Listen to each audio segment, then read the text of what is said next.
Taking Chances by ElectronicLuvr. Summary. To be honest, Wally, I'm terrified. I know it's not in my usual character.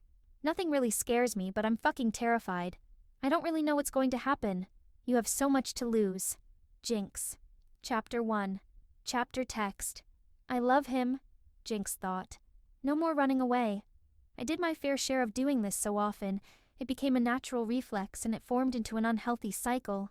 Damn, who knew love could be a more powerful drug than actual drugs itself? I wrapped up my thoughts and climbed up to the window leading to my bedroom. The sun was already starting to rise.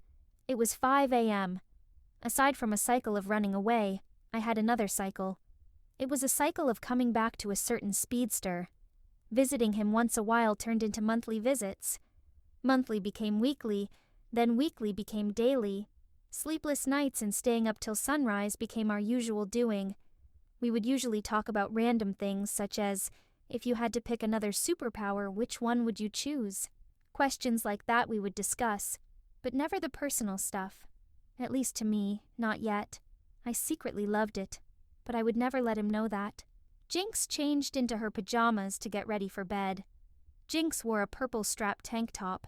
Her tank top hugged her body and showed off her curves. She wore black sweatpants that matched the cool atmosphere. She let her hair down. After slipping on her clothes, Jinx jumped into bed thinking about her boyfriend as she slowly fell asleep. When she was falling asleep, a knock woke her up. "Jinx!" A voice spoke. Jinx woke up and opened the door to reveal her one-eyed teammate, Seymour. "Hey, Seymour. What's up?" I calmly asked him. "There's a sale downtown on computers and jewelry. Since I know how much you like jewelry, I wanted to ask if you would like to come?" Seymour suggested. "Sorry, Seymour. I'm going to have to pass. But thanks for asking me." I rejected. Seymour stared at Jinx for a brief moment, distracted by the fact she would pass up on a chance to grab jewelry. He then questioned her. "Jinx, are you okay? You never seem to go out with us anymore," Seymour stated. "I'm fine, Seymour. I've been really tired. I haven't been getting enough sleep." I lamely came up with an excuse. "Oh, all right. Jinx, if you need something, you could always talk to me," he mentioned. "Thanks, Seymour. I'll keep that in mind. Have fun and knock yourself out," I told him. Seymour smiled before turning around and leaving. I shut the door and went back to bed. As I laid down, I thought about the questions Seymour had asked me. What made me stop stealing? It took me a while to answer that question, but my feelings tried to explain the best it could. I guess I just lost the interest in stealing. At first it was sort of a thrill to just steal. To break the law, to not follow the rules, and not care what anyone thought about me. But then something in me shifted. I no longer had the thrill or need to steal anymore. What was the point? I never really had use for the items I stole anyway. It was just there. A constant reminder of why I chose to do what I did. When I think back to it, all it made me feel was numb. Not thrill, not fun. Simply entirely numb. I kept thinking about it until I eventually fell asleep. Asterisk. August 20, 2007. Vertical bar Hive base, vertical bar 5 p.m. Asterisk. Jinx woke up to a blaring alarm sound blasting through her dimmed atmospheric room. She quickly opened her eyes and shot up sitting on her bed and turned the alarm clock off. She realized how late it was when her eyes fell on the arrows. "I got to start fixing my sleeping pattern," she scolded herself. Jinx got up and immediately grabbed her usual uniform and headed for the shower. As Jinx turned on her shower, the hot water gently came down, hitting her skin. She closed her eyes as the steam filled the bathroom. She stayed like for 10 minutes before finally wrapping up her shower session with brisk shampooing. Jinx came out of the shower with a white towel wrapped around her body. She gently wiped the steam off the mirror and stared at herself. Her image turned into Kid Flash. God, she missed him. She wondered where he was. Possibly on patrol. She couldn't wait to see him again. I walked inside my room when the first thing that caught my eye were a bouquet of roses on my bookshelf. A note was attached to it. I grabbed the note with a quick force and read it with anticipation. "Hey there, Jinxie. Let's do something different tonight. Date night? Just you and I? Meet me at our usual place. I have somewhere in mind I have to take you. Be there at 7 p.m. I looked up and stared into space. A date? My thoughts started to romantically wander. Maybe it's getting more serious than I thought. Suddenly, my eyes snapped back onto the sentence I had missed at the bottom. It read, "By the way, Jinxie, you look beautiful. Of course you knew that. Can't wait to see you tonight. Love, KF." My stomach started producing butterflies. I whispered, "I can't wait either, Flash." After reading Wally's note, I decided to get ready. I rummaged through my dresser to find a dress I bought previously, but never had an event to wear it to. This dress was perfect for this special occasion. It was a short V-neck, lacy and black dress that showed off my curves and a little bit of cleavage. I thought to myself, dress to impress, right? Either I go hard or go home, and this dress was the definition of that. To match my dress, I put on some black heels and left my hair in a half-updo hairstyle. I was beginning to love this hairstyle. I really ditched the putting my hair up in devil horns. I grew out of the trying to be evil phase and finished it off with silver, rose earrings, and a black clutch. I peered over to my dresser as my clock displayed 6:35 p.m. I decided to get going and hopped out my window. I took my usual path to stay hidden and quickly walked until I saw the entrance of the storage unit. I went in and closed the metal door. I looked around to see if Wally was there. I saw that the room was empty. It was weird, because usually he would show up 20 minutes before me every time we hung out. It was 6:50 p.m. I took this extra time to prep myself. There was a small mirror and I stared into it. I couldn't believe I looked like this. I never considered myself as good-looking, always just decent-looking enough. "Wow," a deep voice echoed. My head snapped around to find Wally dressed in his uniform still. "Jinxie, you look gorgeous. I'm speechless," he continued. I responded back by walking towards him and wrapping my arms around his neck and giving him a kiss. This kiss was different. It wasn't passionate, but it was soft and gentle, like a kiss to be savored. After we broke apart, I proceeded to speak. "Thanks, Wally, but you do know dates don't include superhero uniforms, right?" I laughed. "I know, Slowpoke. That's why I mentioned earlier I have a special place to take you. It's nowhere in Jump City. I can't really burn holes in my date attire, can I? You know, with my awesome super speed," he said humorously. "Haha, very funny, Wally. At least someone has to boost you," I shot back. "Well then, pretty lady, you ready to go?" he asked. "Ready as I'll ever be," I replied. "Okay, Jinx, hold on tight. 3, 2, he counted. Before he could even say one, he sped off.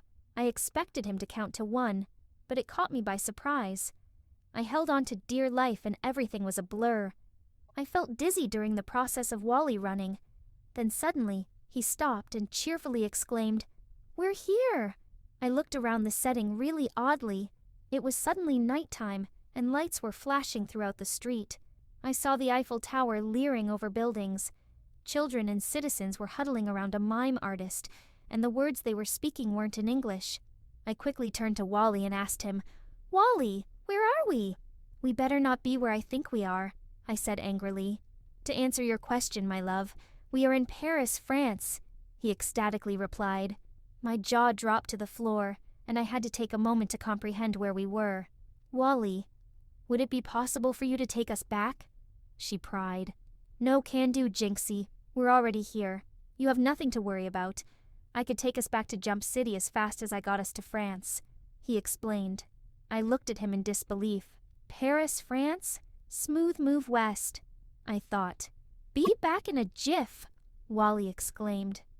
And he was back within a second in front of me, wearing a black and white tuxedo with a black tie. My eyes glued to Wally. He was already handsome, but could it be possible for a human being to become even more attractive than they already were? I was so infatuated with him I forgot why I was angry in the first place. Wally looked at me and held out his arm. "Ready, m'lady?" He gave his signature smile. "Ready as I'll ever be." I gave him a smirk and held his arm. Wally smiled and said, "Let the adventure begin." Chapter 2. Chapter Text. So then the adventure began. We walked towards a restaurant. No, wait, scratch that. A 5-star restaurant. The #1 restaurant known in France called Le Romantique. "Bonjour, monsieur et madame." A middle-aged waiter greeted us. He was average in size with a bald head and the typical mustache. Table for deux? He asked. Oui, s'il vous plaît, Wally responded. It wasn't a surprise he knew French. What other reason to know another language other than food, am I right? D'accord, follow me. The waiter led us towards a table for two, all the way up onto the rooftop. It was quite amazing, the view. We were under glimmering stars with a full moon exposed. I snapped out of my thoughts when I realized Wally and I were the only ones up on the rooftop. As we sat down, we started to order. I got the beef bourguignon, which was beef cooked and simmered in red wine. Wally got the jambon persil. It was marbled ham with parsley garnish. We took our first bite of our food and fireworks lit up inside me. It was the best thing I have ever tasted. The cutlet of beef melted in my mouth like butter. Enjoying ourselves, are we? Wally looked at me smugly. Wally, this is amazing. How did you even find a place like this? I inquired. Got to exceed my expectations to impress the lady. He chuckled. Who said I was impressed? I sarcastically retorted. Ouch, Jinxie, not cool. He jokingly acted hurt. Oh, by the way, Slowpoke, this isn't the only place we're going to visit tonight. There's actually one place I wanted to show you, Wally added. I wonder where it could be. Could you please enlighten me? I caustically commented. I can't tell you that yet. It would ruin the surprise, he said. Of course, I replied. Before we go visit that place, do you want anything else? Wally questioned. No thanks, I'm good. I'm really stuffed, I countered. Same here, and that's a first for me, he remarked. Wally asked for the check and looked at the amount. How much is it? I asked. Nuh-uh, not telling you, beautiful. This one's on me, he responded. Should I help you too, Wally? I have money too, remember? I reminded him. Yeah, but this is our first date, and I didn't want you to worry about how much it was, he softly replied. I studied Wally for a bit. He looked genuine with his answer. Usually I had to pay with my teammates, but Wally wanted me to enjoy myself once in a while. It made me feel warm inside. It was the sweetest thing he said, but also the cheesiest. Thanks, Wally. I smiled. Wally proceeded to pay and gave the waiter a fat $20 tip. We then both zoomed off together, and we were on top of a building. At the moment, it was difficult to comprehend where I was, as I was still getting over my motion sickness. I glanced out towards the view, and it was a peculiar view. The view still had a moonlight shine that glittered over Wally and I. The buildings were miniature-sized, and the citizens of Paris were like little ants crawling around. I briefly looked at Wally, who was staring at me quite carefully. Is great. You're great. Thank you for tonight. I haven't had days like this in a while, I replied honestly. No problem, Jinx. Anything for you, he softly said. Being with Wally makes me feel indifferent in a good way. I felt like I could finally be myself and stop putting on a fake facade. It made me realize that I can finally tell him what has happened in my life, with trust and with ease. He always told me, if I needed anything. He was there for me, and he asked me about my life once before, but back then I just brushed him off. I never really opened up to anyone before, and shared every single one of my emotions, which included distress. I was scared at one point that my secrets and past events would scare him away, but he proved to me otherwise. I was ready to tell him. Wally, I know you asked me before about my life, and I never gave you a clear answer. I always tried to avoid it as much as I could, and I can't do that anymore. I sighed. Jinx, you don't need to tell me if you're not ready. I'll understand. Wally jumped in. I gave him a longing look and reassured him. I'm ready to tell you, Wally. I spoke without hesitation. You sure? He questioned. Yes, anything you want to ask me. No limitations. If you want to make it fair, you could tell me parts of your life also. I want to know, I assured him. I would like that, he said certainly. Chapter 3. Chapter text. Remember, ask me anything. No holding back, I reminded him. All right, I always thought about this. But what was your real name? He asked. I thought about it for a second. Then I answered. I don't really know. All my life I was called Jinx. I never knew my parents. Only they knew my real name, but I didn't even remember who they were. I had one brief memory about my supposed name. When I was in foster care, the housekeeper who I was close with that worked where I stayed called me Jezebel a few times. I never really thought that was significant, and thought most of the time she had mistaken me for someone else. Now that I think about it, she wasn't that old to forget anyone. She memorized every child's name that ever lived there, including their faces. It could be possible that it's my birth name, but I was never too sure of it. Jezebel, eh? Cute, but I prefer Jinxie better. It seems more you, he teased. Ruining the moment, Flash, I joked. Ah, sorry, Wally softly screamed. Wally continued to ask me, Jinx, remember that guy we ran into with his sister? Kid Cold? Who was he and what happened between you guys? I paused. His question struck a chord in me. When others asked me about him, I had no trouble telling them. But I had trouble this time. This was Wally I was telling this to. I can't back out now. I started this, and I'm determined to finish telling him. Kid Cold was my ex-boyfriend. His real name was Leo, and we dated for roughly about a year and a half. We attended the Hive Academy together. During the first 6 months of our relationship, it was great. He was kind, and we did pretty much everything together. Asterisk flashback. Asterisk. Asterisk. February 25, 2004. Vertical Bar Hive Academy Vertical Bar, 12:15 p.m. Asterisk. That stinking gut muncher ruined my jetpack, Gizmo complained. I did not. You left it there. How was I supposed to know it was on the floor? Seymour asked in defense. Could have looked, you scattered brain. It doesn't take a genius to look where they're going, Gizmo yelled. And it doesn't take a genius to not leave it on the floor, Seymour argued back. Guys, enough, I yelled at my teammates. Both of them looked at me for a moment before going back to scream at each other once again. Can we get lunch now? Mammoth interrupted. My God, I sighed while rubbing my temples to relieve my headache from the screaming. My eyes suddenly landed on someone. A boy. He was 5 feet and 6 inches tall. He wore a light blue beanie and round, opaque glasses, dark long-sleeved shirt with 2 yellow buttons on the side, light blue gloves and boots. To top it all off, he wore a distinct yellow scarf and belt. He had on long, shaggy orange hair and an unshaven face. I'm not usually the one to like guys with hair on their face, but he looked all right. Cute even. He glanced over to my table and saw me looking at him. He gave me a smile and waved at me. I waved back. I saw he was alone and decided to go up and talk to him. Hey guys, I'll be right back, I notified my teammates. My teammates looked at me with question, but I didn't want to answer, so I got up and left and walked towards him. They all stared at me as I made my way across the lunchroom. You've got it bad for her, don't ya? Billy Numerous quietly asked Seymour. I don't know what you're talking about, Seymour stammered. We both know what I'm talking about, Billy pointed out. Mammoth and Gizmo looked at Seymour. Seymour responded by his cheeks turning deep red. I reached the end of the lunchroom and was standing in front of him. He was intriguing and mysterious, something that attracted me to guys during my Hive days. I never really talked to guys who just hang around staring at strangers. I initiated the conversation.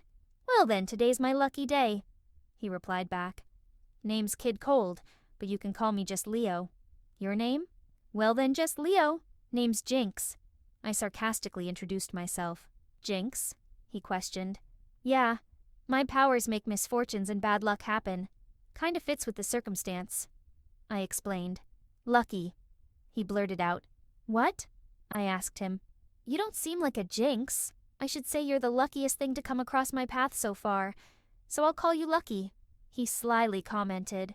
Well then, Leo, I think we're going to get along just fine, I responded. Leo, a stomach-curdling scream echoed throughout the lunchroom. Leo, we've got to get going. Our training session with the headmaster starts in 5 minutes. A blonde girl scolded him.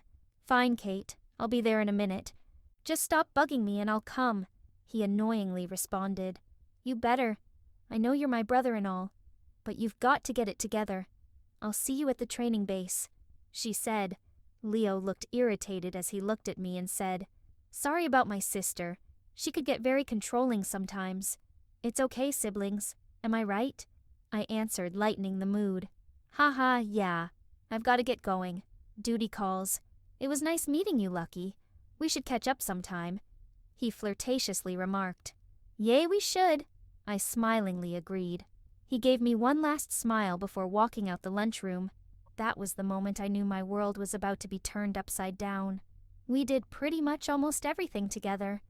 We would party every weekend, hang out, make out whenever we had the chance to get our hands on each other.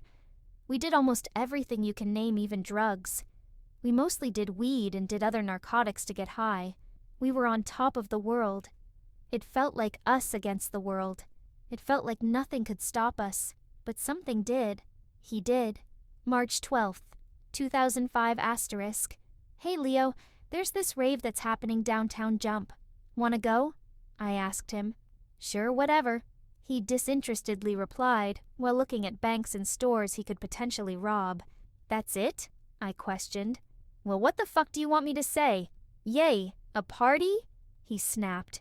No, but it would be cool if you show a little bit enthusiasm spending time with your girlfriend. I argued back. Well, Jinx, doesn't it occur to you I really don't care? I got better things to do. He rudely responded. Of course it's the same old shit, I muttered. Never mind. I'll just go by myself. I told him. "'Kay," he answered back. I rolled my eyes and walked out the door. I can't lie, but it did hurt my feelings on how easy he shot me down like that. I thought he was having an off day, but little did I know it was just the beginning. There were days when he was really nice. I fell for it every time. It wasn't genuine. He was only nice when he wanted something from me. Knowing he would go back to his old self, I couldn't help but gravitate towards his supposed kindness. So I gave in every time.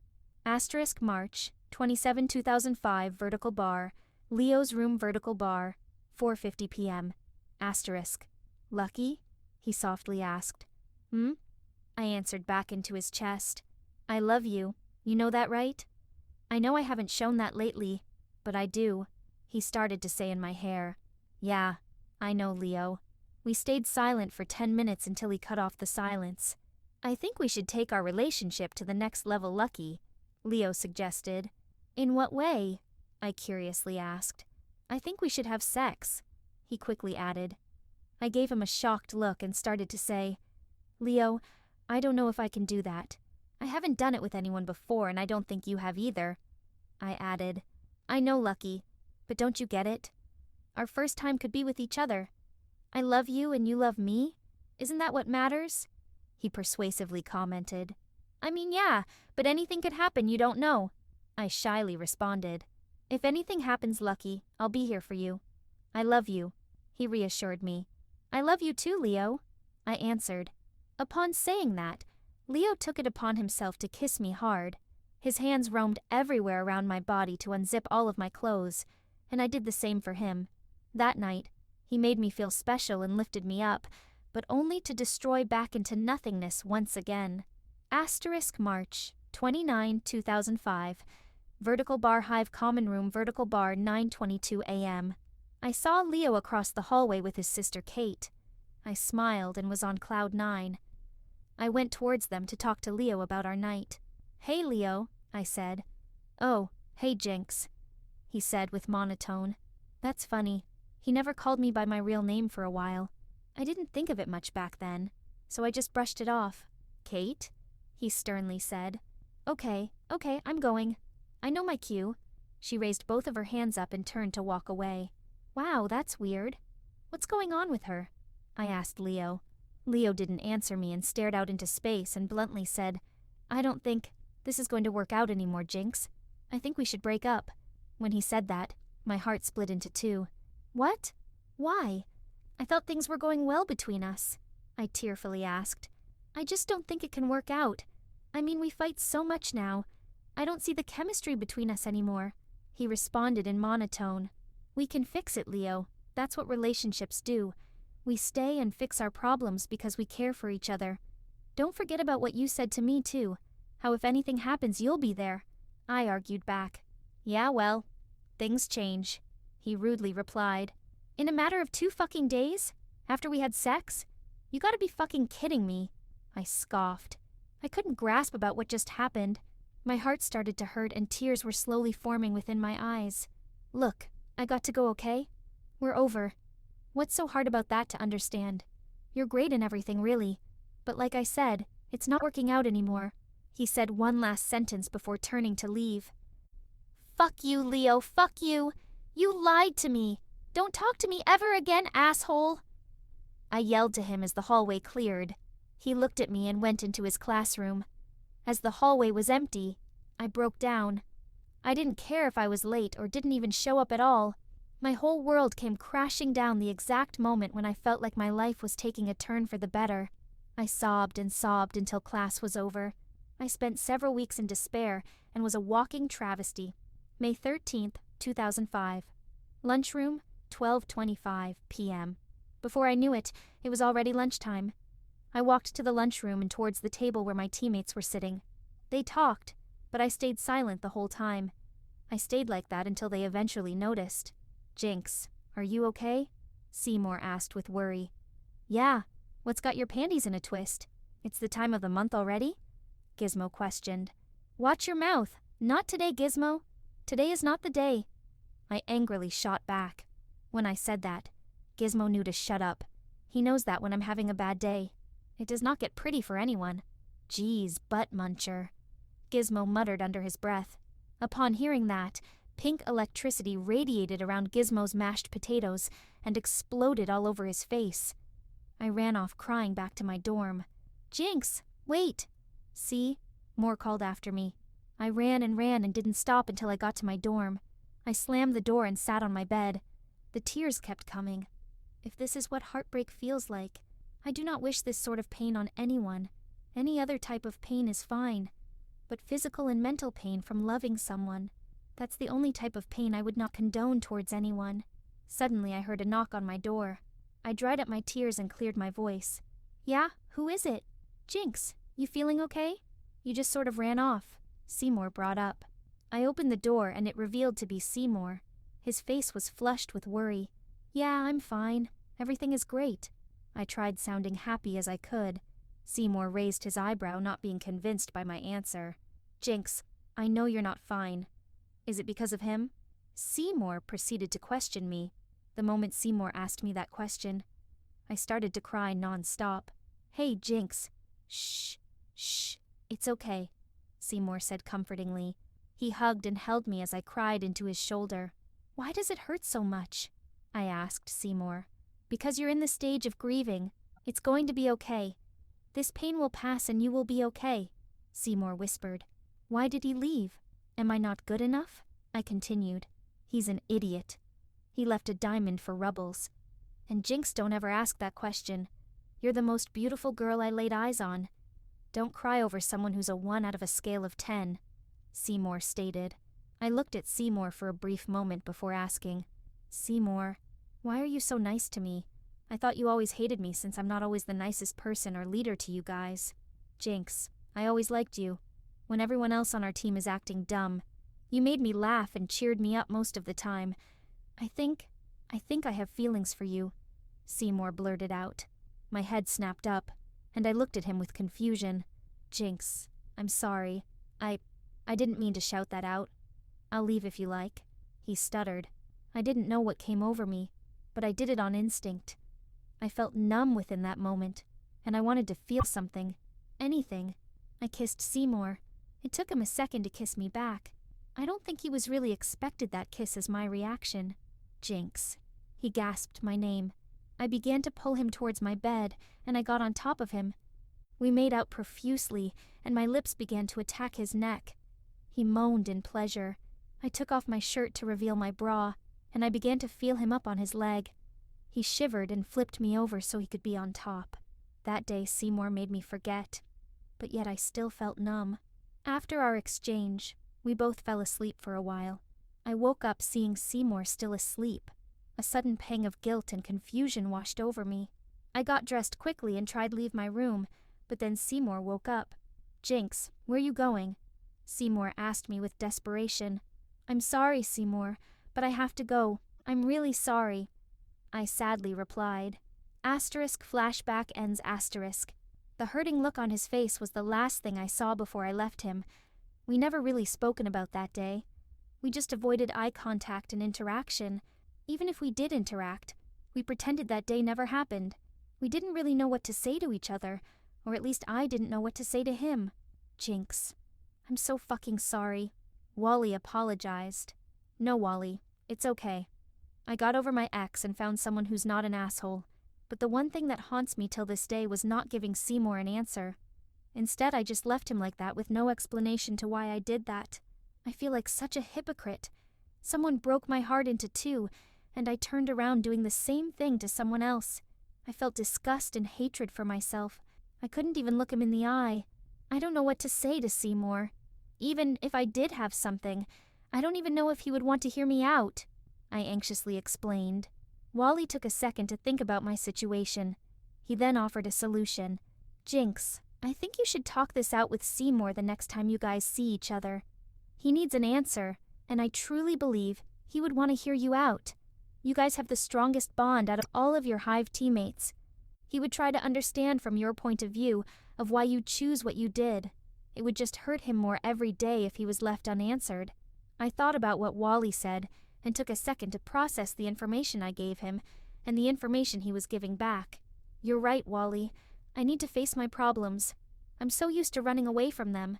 I had trouble knowing where to start and mending it. I responded. Well, with that, I think you should start with this one, Wally said while giving his side smile. Yeah, I think I will. I thought deeply about it. This is a new start. Chapter 4. Chapter Text. Thanks, Wally, for listening to me, I replied. No need to thank me, Jinxie. You could always repay me back with something. He raised his eyebrows suggestively.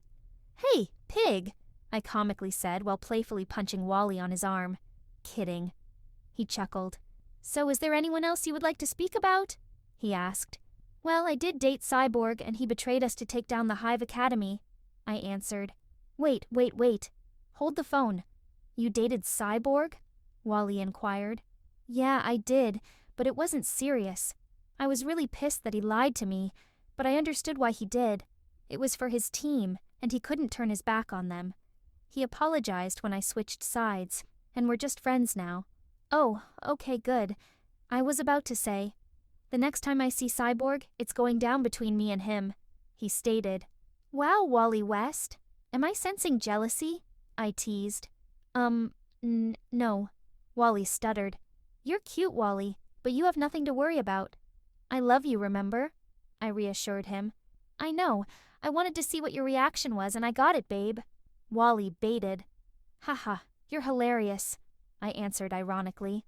Learned from the best. His eyes shifted towards me, thinking about what I just told Wally. It made me think about his life. Was it different as mine's? Or did he go through the same way?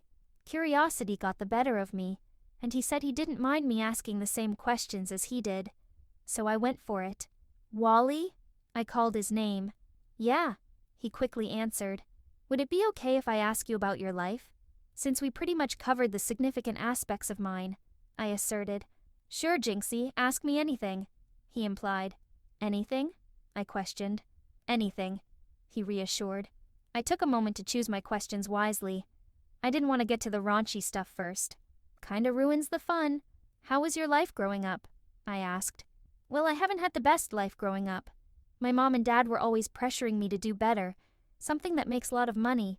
Being happy and choosing my own career wasn't an option for me. My dream was to become the next Flash, and my backup plan was to become a physics major. I always loved running. The adrenaline rush and energy boost. It was something I was good at. Before I had my powers, I was naturally fast. I always won races and no one had ever beaten me. My parents knew I had a knack towards something, but they thought it wouldn't be a good career choice. So they decided to lock me inside and make me study. I got good grades and I knew I was smart. My grades would be above 90% average, but I hated every minute of it. Deep down, it was something I didn't want to keep doing. Damn, Wally. I didn't know, and here I thought you had everything you've wanted, I said. It wasn't even the worst part, if I ever mentioned about wanting to become the Flash or becoming a physics major. They would beat me until I stopped saying it or until I started telling them I wanted to become a doctor or some job career they deemed as successful. It was fucking insane, he added. I lived under my parents' control until I was about 11. I couldn't take it anymore. I was really unhappy, and if I kept living with my parents, being just a kid, I think I would have lost my mind. So I moved out with my Uncle Barry and my Aunt Iris. I told them what happened, and they were appalled of why my parents treated me that way. My uncle and aunt confronted my mom and dad. They just flat out denied the accusations. But my uncle and aunt knew the truth anyway, and asked if they would have the permission raise me instead. The most heartbreaking thing about that was, my parents didn't fight for me. They just gave me up to my uncle and aunt with a snap of their fingers, although I was happy to move in with Uncle Barry and Aunt Iris. It sucks to know that I wasn't worth the fight to my parents. I mean, it's great to have your uncle and aunt supporting you. Have you seen or spoken to your parents since then? I asked him. No, I haven't. I completely cut them out of my life after that. I was really done dealing with the pain. I saw no point of contacting them, really.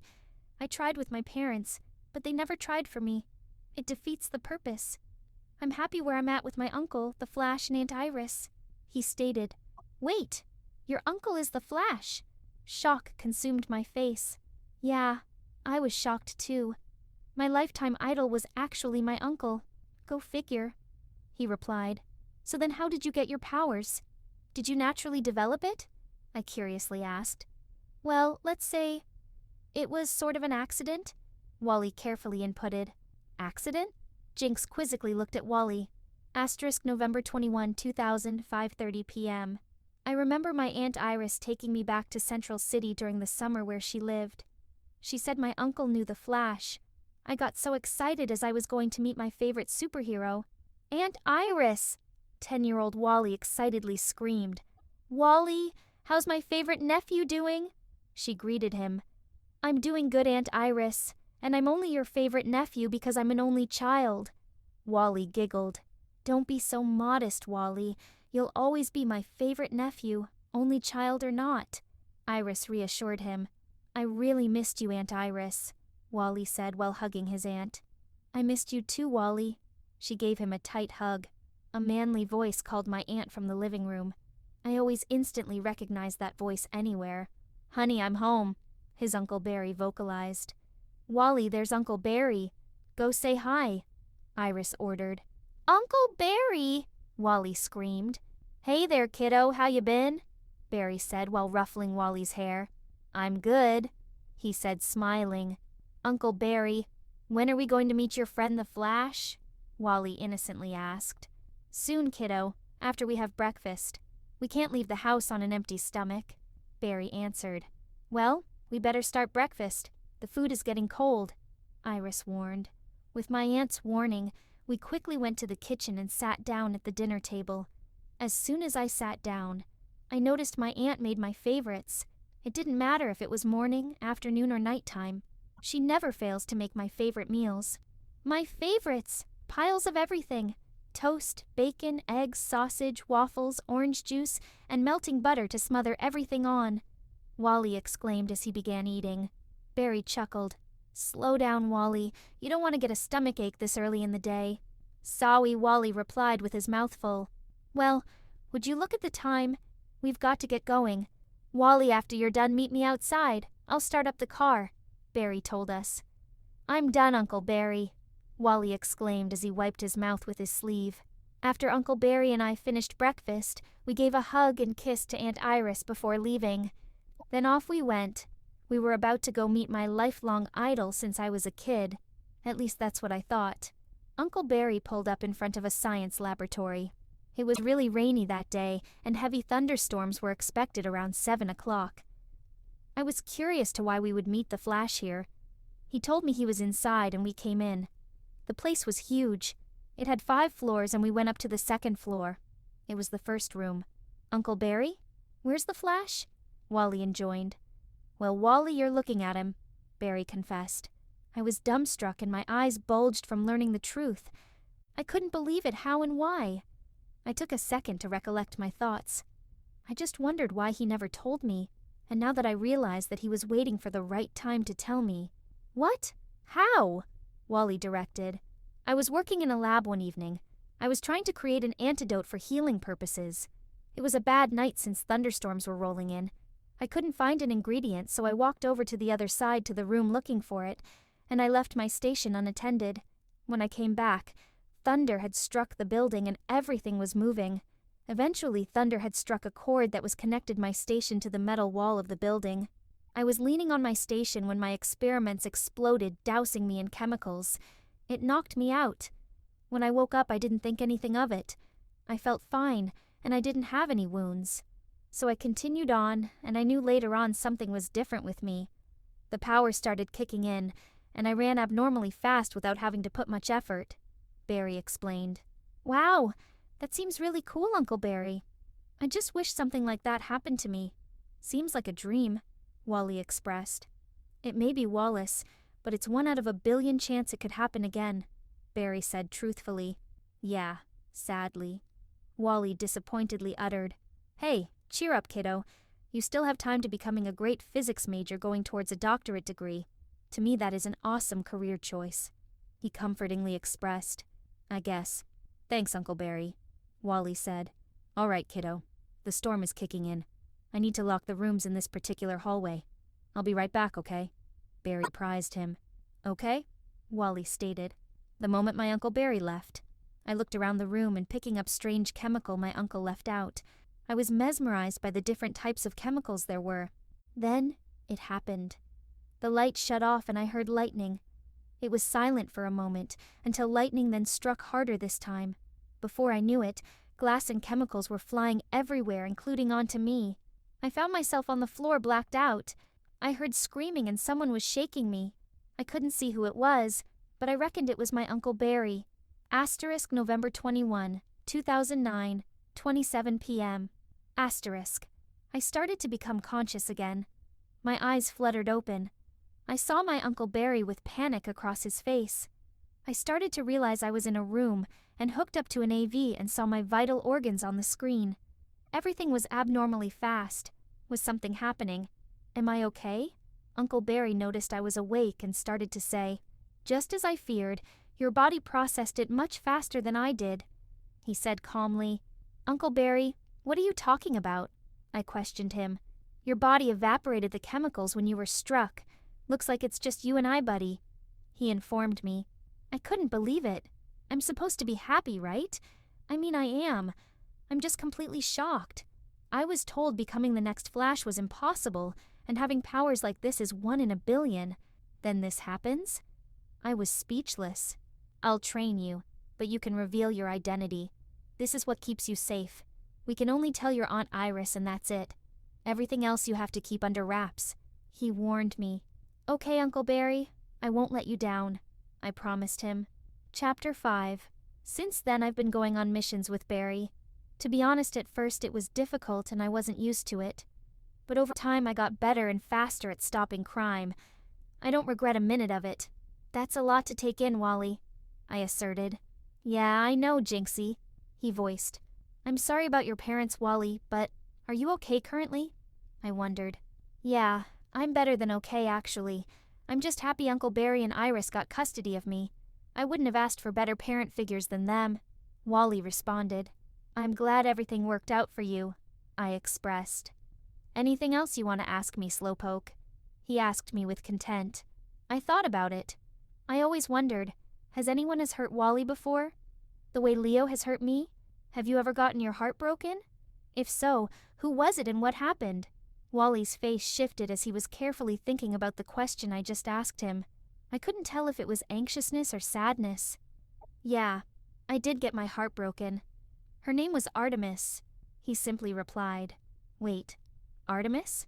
The archer? I quizzically asked him. That's her. How did you know? Wally questioned me. You know Cheshire, right? When I was at the Hive. Cheshire was there for a brief while. She wanted true assassin business to be done, so she decided to give the Hive a chance to see if they were on the same page as her. She became my roommate for the first year at Hive. She was mostly private about her life, but one thing she always mentioned about was her sister Artemis. Although she missed leaving her sister behind. Business had to be done as she usually said. She showed me a picture of Artemis that she always kept hidden inside her pouch. I confessed. That's surprising. I didn't think anyone else aside from the Justice League knew, he stated. Well, I think they did, but Cheshire decided to tell me because I usually keep my mouth shut with a lot of things, I explained. Ah, got you, Wally said. Anyways, Why did you guys break up? I asked. I can't really pinpoint one reason as to why we broke up, such as us fighting constantly and not being truthful. But if I had to say the main reason why we broke up, I would say, I think I loved her more than she loved me. We dated for 2 years, but I felt like she was drifting away from me. We were already on the edge of breaking up, but what ended us completely was when I found out she was talking to other guys behind my back. It hurt me a lot because it made me feel like the last 2 years of our relationship meant nothing to her. It took me 7 months to get over her. Wally continued. Flashback *. January 11th, 2004. Vertical bar 6, 30 p.m. Mount Justice. The first time I met Artemis was when she was introduced to the team as Green Arrow's new sidekick. 5 months before when the team formed, it consisted of Robin, Speedy, Miss Martian, Superboy, Aqualad, and I. Green Arrow decided to add Artemis to the team because Speedy wanted to pursue heroism on his own for a while. The team had spent the day at the beach, while I was stuck having my first day of school for sophomore year. I tried quickly running back to the base holding my beach attire, but everyone was huddled in a circle, and there she was. "Wallman is here! Now let's get this party star!" Wally exclaimed before he tripped. "Ted," he finished. "Wallman, huh? I love the uniform. What exactly are your powers?" she snarkily asked. Who's this?" Wally questioned. "Artemis, your new teammate." She introduced herself. "Kid Flash, never heard of you." He introduced back. She's my new protege." Green Arrow interrupted. "What happened to your old one?" I curiously asked. "Recognize Speedy, B06. "So I'm replaceable?" Speedy bluntly pointed out. "It's not like that. You told me you were going solo." Green Arrow answered. "So why waste time finding a sub? Can she even use that bow?" Speedy interrogated. "Yes, she can," Artemis said as she stepped up to Speedy. "Who are you?" Kid Flash asked. "I'm his niece." "She's my niece," Artemis and Green Arrow said at the same time. "Another niece?" Robin joined in. "But she is not your replacement. We have always wanted you on the team, but we have no quota on archers," Aqualad explained. "And if we did, you'd know who we'd pick," Wally reassured. End of flashback *. I wasn't really fond of Artemis at first. She thought I was a jerk and I thought she was rude. We would disagree on simple stuff, and we always got on each other's nerves. As we went on more missions and spent more time with each other, we developed feelings for one another. My feelings for her went into the deep end. I remember her feeling upset about her family. It was been a while since she saw Cheshire, and she didn't know how to react. Apparently, Cheshire was playing and pushing Artemis's buttons by trying to mess around with Speedy and almost revealing that Cheshire and her were related. Artemis was scared because it would make her out as the enemy since she was related to an assassin. Speedy already disliked her when he first met her, and that wouldn't really help the situation. "Hey, everything all right?" Wally asked Artemis. "Not really," she dully replied. "What's wrong?" he asked her again. "I haven't seen Jade in such a long time. The last time I saw her was when I was 7. She left to further pursue her villainous career and I was left behind. Now that we finally see each other again, she decides to greet me like this. Through Speedy and possibly ruin my spot on the team. Like, who does that? Who does that to their own sister?" Artemis ranted. "Hey, don't let it get to you. She's probably doing that because she hasn't seen you for a while. She misses you, and when you finally see someone, you miss again. It makes you act out of character and portray the worst emotion possible." Wally soothingly replied. "You think so?" She stared at him. "I know so," he replied solacely. "Wow, thanks, Wally. I never thought about it that way. I always thought she was only interested in things when it was only in her best interest," Artemis fulminated. "Now you know. You just got to scratch what's on the surface to understand it fully," he declaimed. When we finished our conversation, she looked with me with eagerness and precision. I felt gravitation towards her. We grew closer and closer, each second passed, and before I knew it, her lips were on mine. The kiss lasted for about a minute, but it felt like forever. We officially became a couple 2 days later when I asked her on our first date. It was funny because I had to delay my girlfriend proposal to her because of Justice League business, and she got mad. I knew she was waiting for me to ask. Asterisk June 13, 2004. Vertical bar 2:15 p.m. Vertical bar League common room. Ah, so Romeo finally shows up. She teased. Hey, don't blame me. Missions are mandatory. Can't say argue back against bats. You know how he is. He light-heartedly explained. I guess you're right, Flash. I think I'll let you off the hook this time. She smirked. No worries. I never disappoint. Wally stepped closer to Artemis. And so he says. She replied in a sultry voice. Wally gave Artemis a longing and hard kiss, and when they finally broke apart, he built up the courage and asked her, Artemis, will you be my girlfriend? Before you answer, the options are yes and yes. He comically added. Ooh, tough choice, Artemis said, holding her chin. I think I'll go with yes. She laughed. And Kid Flash scores. Wally celebrated with victory. We had a strong connection and bond.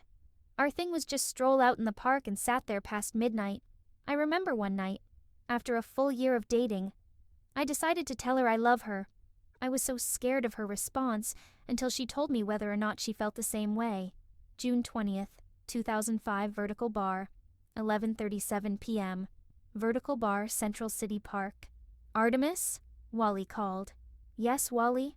She quickly looked over. You know how we dated for a year now, right? I wanted to tell you that. I love you, Wally expressed. Artemis looked at him lovingly while holding his hand and answered him, I love you too. I was the happiest man alive when she said she loved me too. It was the best feeling ever, to know that someone that you love loves you back. At least I thought she did for a while. After I told her I loved her, she started to shut me down. She didn't want to spend time with me when I wanted to take her out on dates. She was gone most of the time. I would usually see her in the Justice League common room, but she stopped showing up. If I was lucky to see her, she would show up in uniform at our base when we were going on missions. If I brought it up to her, she would just brush it off saying she's busy. When I kept asking, she would get angry and say that I don't trust her. I only dealt with her attitude because I loved her, and I had a glimpse of hope left for us. I tried talking to her, but she would always get angry at me and we constantly fought every day. Asterisk. October 24, 2005. Vertical Bar, 5:22 p.m. Vertical Bar, League Common Room. Hey, Artemis, since you're off today, I just wanted to ask if you would like to get lunch today together? I carefully asked her. Not today. I'm busy, Artemis coolly replied while typing on her phone. You're busy? Doing what? I quickly asked her. Just stuff. She rolled her eyes. What stuff? You're on your phone, I yelled. Stuff is in being alone. Why do you care? She rudely replied. What's up with you lately?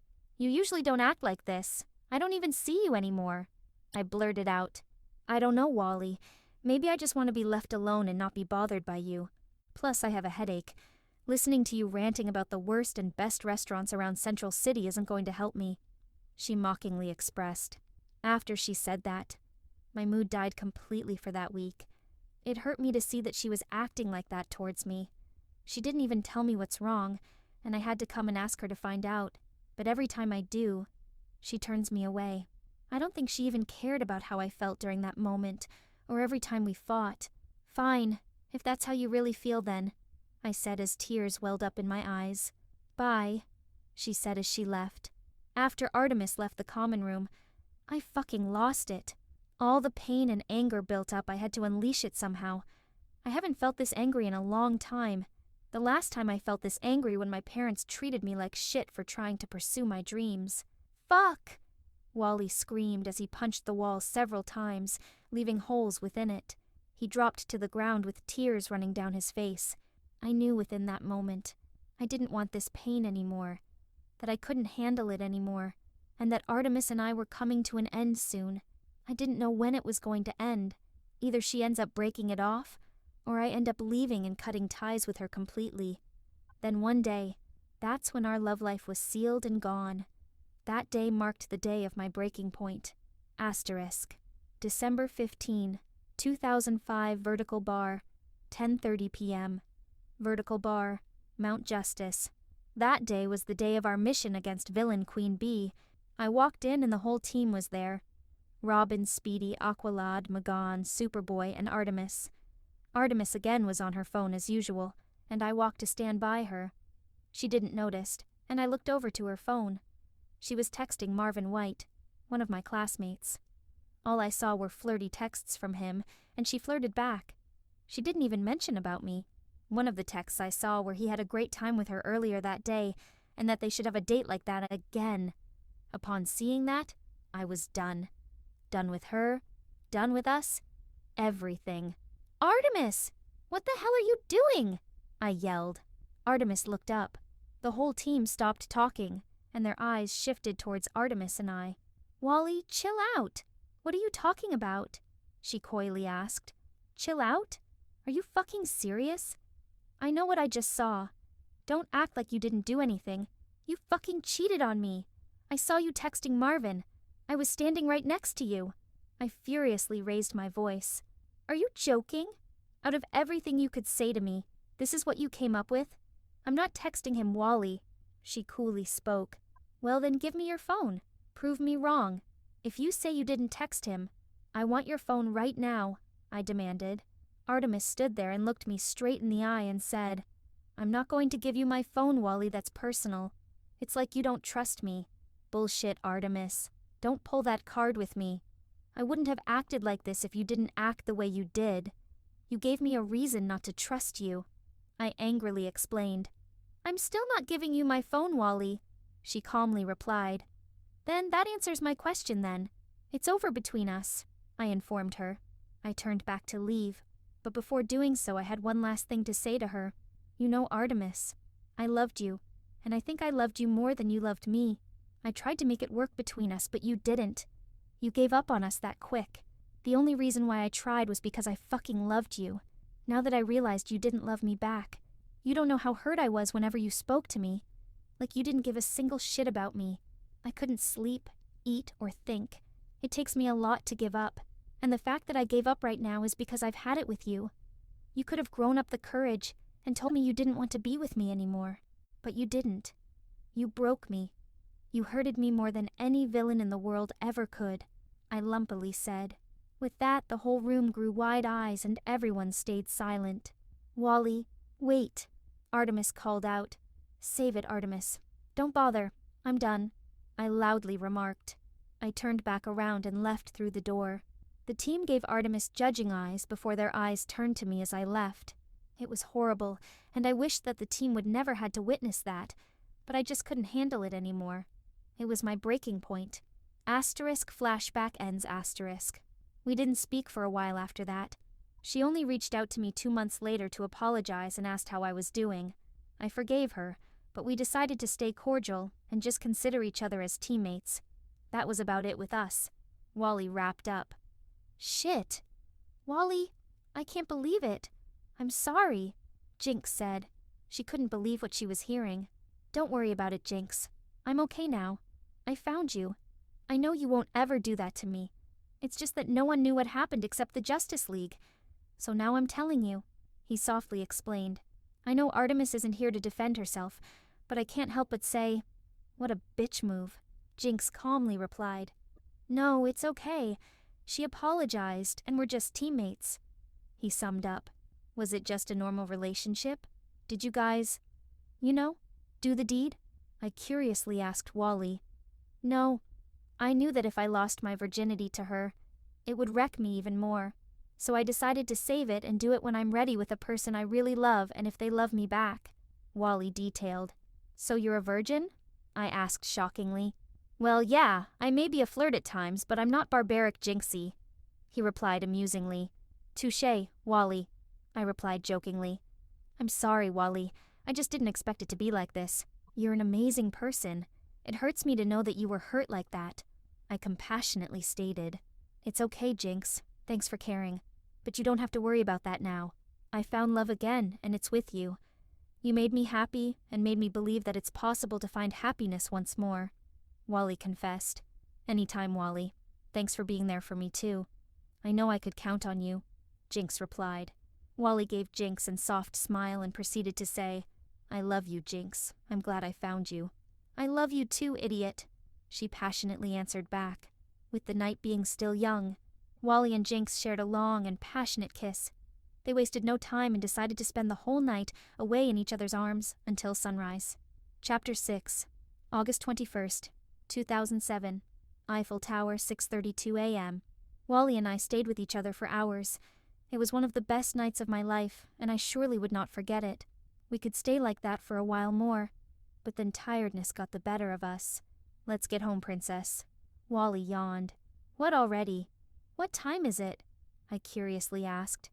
"It's 6 in the morning," Wally answered. 6? I have to get home before my team wakes up.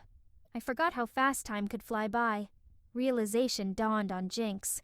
"Yeah, same, and I'm the need for speed type of guy," Wally chuckled. "And so the whole world knows." Jinx sarcastically replied. "That's the way it should be." Wally smiled brightly.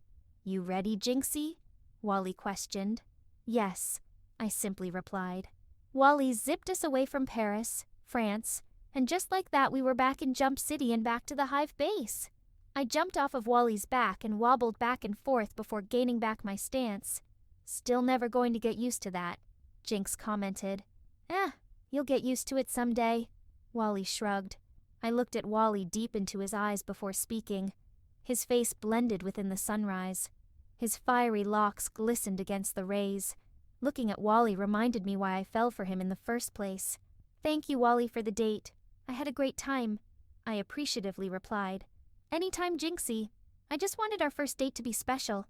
I hope I didn't come up too short," he worriedly expressed. "Too short? Actually, you met my expectations, even exceeded. I never had a date like that in my life. So thank you," I complimented. "You're welcome, Slowpoke. I'm glad you liked it," he expressed with relief washed over his face. "Well, I gotta get going, Wally, before my teammates wake up," I reminded him. "All right, I'll let you go, Jinxie." "See you later?" he questioned. "Yeah, definitely." I softly smiled. "And Jinx, I love you." He gave a quick kiss on top of her forehead. "I love you too. See you," I softly replied. With that, he zipped away and I climbed up towards the window leading to my bedroom. I cautiously looked outside my door to observe if anyone was awake during this time. Looks like it's just me. I quickly closed my bedroom door and went straight to the bathroom. I took a long, warm shower and changed into my black tank top and striped pajama bottom. I walked out into the HIVE kitchen to grab a glass of water before heading to bed. On my way, I noticed a black shadow around the corner. "Who's there? I'm not afraid of you. Come out and fight," I yelled out. Upon saying that, the shadow got closer. I held out my pink illuminated hands and walked towards the figure. As soon as I turned the corner, I was shocked to find a familiar face. "Seymour, you scared me," Jinx exhaled with relief. "Sorry, I was just getting something to eat. I slept all day yesterday," Seymour apologized. "It's okay, the others aren't up yet," she raised. "Oh, they're up. They went out for an early raid at the video game store," Seymour explained. "Of course, those morons. You didn't want to go?" Jinx added.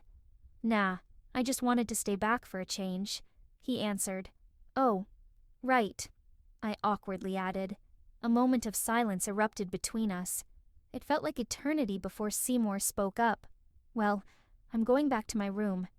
I think I'll try to go back to sleep if I can," Seymour replied. I couldn't take it anymore. I had to talk to Seymour. I decided I can't run away from my problems any longer. Before my brain could prepare on what to say, my mouth did the work for me. "Wait, Seymour, actually, I needed to talk to you about something. If you don't mind," Jinx brought up. "Sure, what's up?" Seymour questioned. "I'm sorry, Seymour. I'm really sorry," Jinx said heartily. "Jinx, No, Seymour. I never got a chance to tell you I'm sorry for what happened. I was selfish for what I did. I was vulnerable and heartbroken from what Leo did. I tried using you to mend my pain and it wasn't right. You loved me and I lead you on. I shouldn't have done that. Someone broke my heart and I turned around and did the same thing. It wasn't fair to you and I'm sorry," Jinx explained. When I said that, he didn't reply. I didn't know if he was mad or sad. I looked up to observe his expression. His expression was neither mad, sad, or anything. To my surprise, he was calm. "Jinx, I forgive you," Seymour simply replied. What? But I ignored talking about it with you for almost a year now. You were waiting for an answer. How could you forgive so quickly? She dumbfoundedly answered. I know. I kind of figured it out later. You weren't in the right state of mind after Leo. I went with it because I cared about you, and my feelings for you got in the way. I imagined wanting to be with you for so long. At that moment, I felt like my wish came true to call you mine for a day. Even though you might not feel the same way, I loved you so much. Seymour genuinely replied. My eyes widened at his response. I felt like absolute shit. I treated one of my closest friend and teammate that way. I didn't consider his feelings. I'm really sorry, Seymour. Which leads to the question, do you still love me? Jinx asked cautiously. Romantic-wise? No. Friendship-wise? Yes, I still love you as that. I'm not going to lie. It did take me a while to get over you. But I do see you as my friend now. Seymour sincerely answered. All right. Thank you for being honest with me. Jinx took a deep breath before continuing. Do you want us to start over as friends? I would like that. Seymour smiled. And Jinx? Thank you for discussing it with me rather than continuing to ignoring me. I really appreciate it. No problem. It's something that needed to be done. I felt like I owe it to you, not only as a teammate but a friend.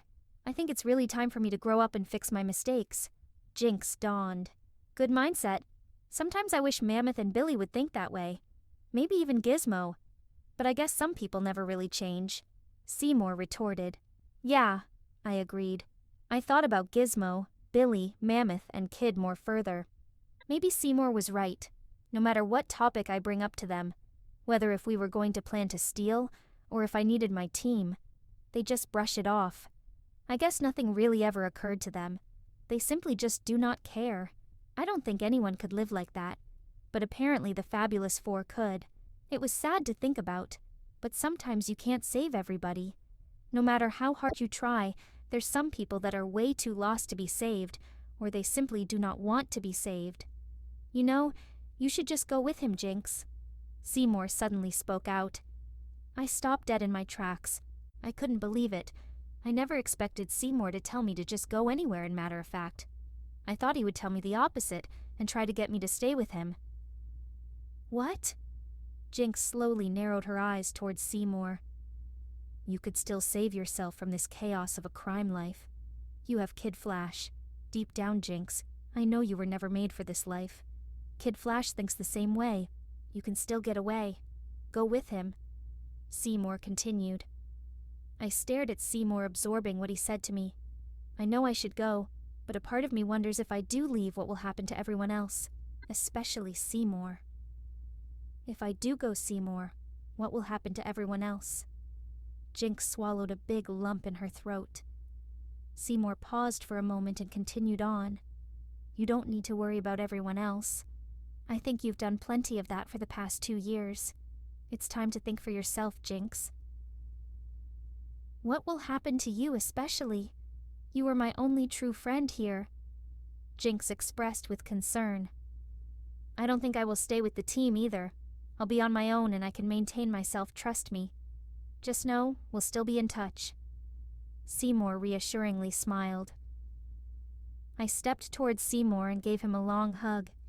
Maybe this was start for the both of us as friends. Thanks, Seymour, for being a friend to me no matter the case, and I'm sorry for everything. Jinx genuinely apologized. Let bygones be bygones.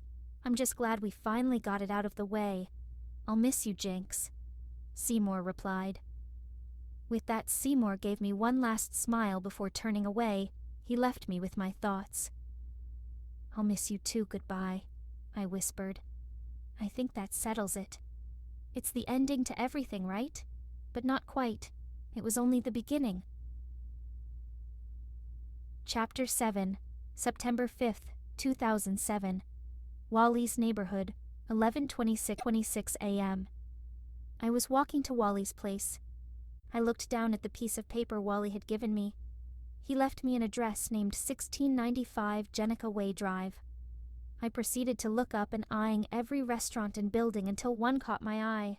There it is, a large and cozy apartment complex building with a white picket fence surrounding the entrance. It was about 2 weeks since Wally and I saw each other. We texted, but we haven't seen each other face to face. It was also about 2 weeks since Seymour and I last talked. Reflecting with what happened, I was ready to talk to Wally. It made me think of the possible near future, where I saw myself in the statement he popped earlier in our relationship. Asterisk flashback. Asterisk. December 2nd, 2006. Wally's room, 9:12 a.m. It was the first night I ever stayed over at his apartment. The hive was up all night figuring out what places to rob. They wouldn't realize I would be gone, so I decided to stake out somewhere else.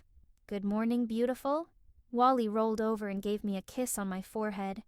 He threw off his blanket, revealing his abs and boxers. Morning, you.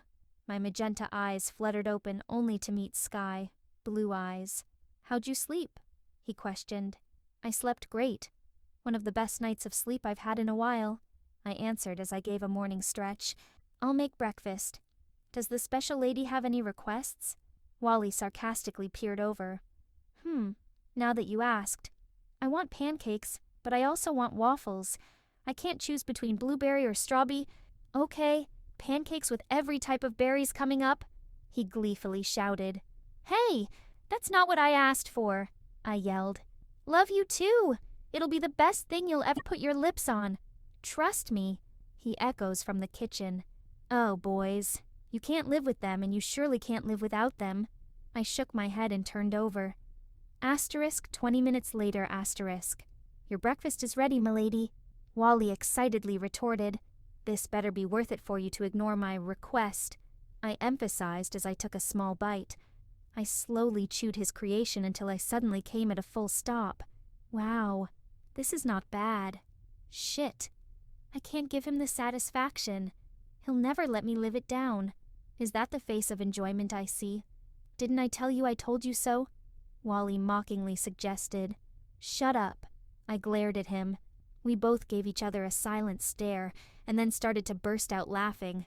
God, it always leads to that every time. I'm not going to lie, I actually don't hate it. Wally then calmed down and gathered himself together. His facial expression became serious. He continued to speak. Hey, Jinxie, can I talk to you about something? I was meaning to ask you something. I've had it on my mind for a while and I never got a chance to ask you, he inquired. Yeah, sure. I slowly nodded, unsure at first where it was going. Remember the first night we met at the museum? Wally suavely brought up. What about it? I asked with anticipation, wanting him to get to the point. I asked you right then and there if you would trust me to leave the criminal life and start over with me. He slowly built up. Yeah, I monotonously answered. I know where this was going. If I asked that now, would you be ready to do that? He asked persistently. Start over? Wally, just like I responded to you. Where would I go and what would I do? I strongly emphasized. You could come and live with me. I'll help you along the way. He genuinely offered. You want me to live with you? As roommates? I caustically replied. Well, yeah. We've been seeing each other for a while. I want to take that next step. He answered honestly. You want me to move in? In case you haven't noticed, I'm still the enemy. I bluntly spat out. I know, but that will all change. Once they see you on the good side trying to change, they won't see you as one anymore. Wally reasoned. Wally, I'm not too sure about that. I ambushed your friends more than I could count in a lifetime. They probably would love to see my head on a stick by now, I retorted. It never hurts to try. You just got to think positive. I'll help you. I believe they'll accept you and that you can do it. I won't stop until they do, he softly explained. For some reason I got angry and felt defensive. I didn't know why. I think what he said struck a chord in me. I knew he was right. I was just too stubborn to admit it. Instead, I expressed it in the worst way imaginable. Well, stop then. How would you know they'll accept me? You've never been in my shoes to know every single damn thing I did. What gives you the right to tell me what's going to happen when you're not even certain what they're going to say about me? Jinx, I just want to help you. If you give me a chance to, he persuaded. Well, I don't need your help. I can handle it on my own. With that, I turned around and walked away. I felt so terrible talking like that to Wally. I didn't intend to. The last thing I saw was the hurt look on his face. I realized I was in the wrong this time, not him. Asterisk flashback ends asterisk. Jinx? I snapped out of my thoughts as soon as my eyes reached Wally's. You finally came. You all right? He curiously asked. Yeah, Wally. I'm okay. Actually, can I talk to you in private? I swiftly tried to gather my thoughts. Yeah, sure, Jinx. Come in. Wally stood back to let me in. I knew it was still an uncomfortable subject, and I might not know what the hell I'm about to get myself into, but I need to address it to him and let him know. I know if I never change, I'll regret it for the rest of my life. It was now or never. I think I'm ready. I quickly spat out. It grabbed Wally's attention and I continued. I think I'm ready to start over and change. I'm sorry for speaking to you like that before and hurting you. I know it's not a valid reason, but it was because I wasn't too sure and I was scared to make that step with you. Now I'm positive I'm ready for it. I spoke with confidence. The moment lingered between us. His facial expression didn't shift. He was in his thinking pose. I was getting worried. Did he change his mind about it? Did he finally realize that it wasn't a good idea anymore? Suddenly, he cut me off with a passionate kiss. He put his hand on my cheek, and I wrapped my arms around his shoulders. It lasted for a hot minute, and we both pulled back, still closely face to face. What was that for? I softly asked him. That was for being brave and realizing your worth. I know it's still a touchy subject for you to bring up. I'm glad you're taking a step forward to make a change. It means a lot to me, he explained. To be honest, Wally, I'm terrified. I know it's not in my usual character.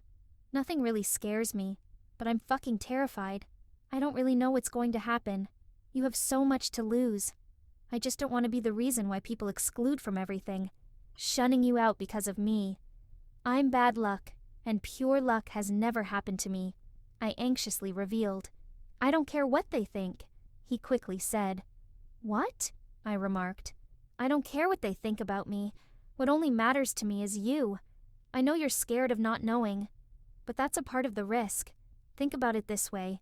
If you don't know the outcome and things end up well, you'll feel so much better about it. If you know what's going to happen beforehand, it doesn't strike up much appreciation versus not knowing. It may sound insane, but trust me, it's good to have that in mind. I also believe that you can do something about it to make it a good outcome, which is why, Jinx, I'm doing everything I can to make sure the Titans see what I see about you. Wally indubitably responded. Wally, thank you. I don't know what to say. I was speechless. You don't have to say anything. Just know your love and loyalty is enough for me. He squeezed my hand. Where do I start? With the whole hero scenario? I built up the courage to ask. Wally's communicator rings asterisk. Wally picks up his communicator. Robin's face shows up. Calling all Titans. The Brotherhood of Evil has been listening. I'm breaking off all further communication. Take care of yourselves. You know what to do. With that, the communicator went into static mode and exploded apart. To answer your question, you heard Robin. Duty calls, Wally suggested while holding out his hand. You in? Definitely. I took his hand and we zoomed off. This was going to be some fresh start. Chapter 8. Wally took us to the base in Paris where the Brotherhood of Evil was holding all of the Titans captive. He sped up in front of my former Hive teammates. Now's the time you're probably thinking, I shouldn't have hooked up with the Brotherhood guys. Hate to say it, but told ya, he retorted. Cyborg entered and was slammed on the stairs while fighting Control Freak. Wally turned his head to Cyborg and continued. Sorry I'm late. I had to pick up a friend. Wally pointed towards me.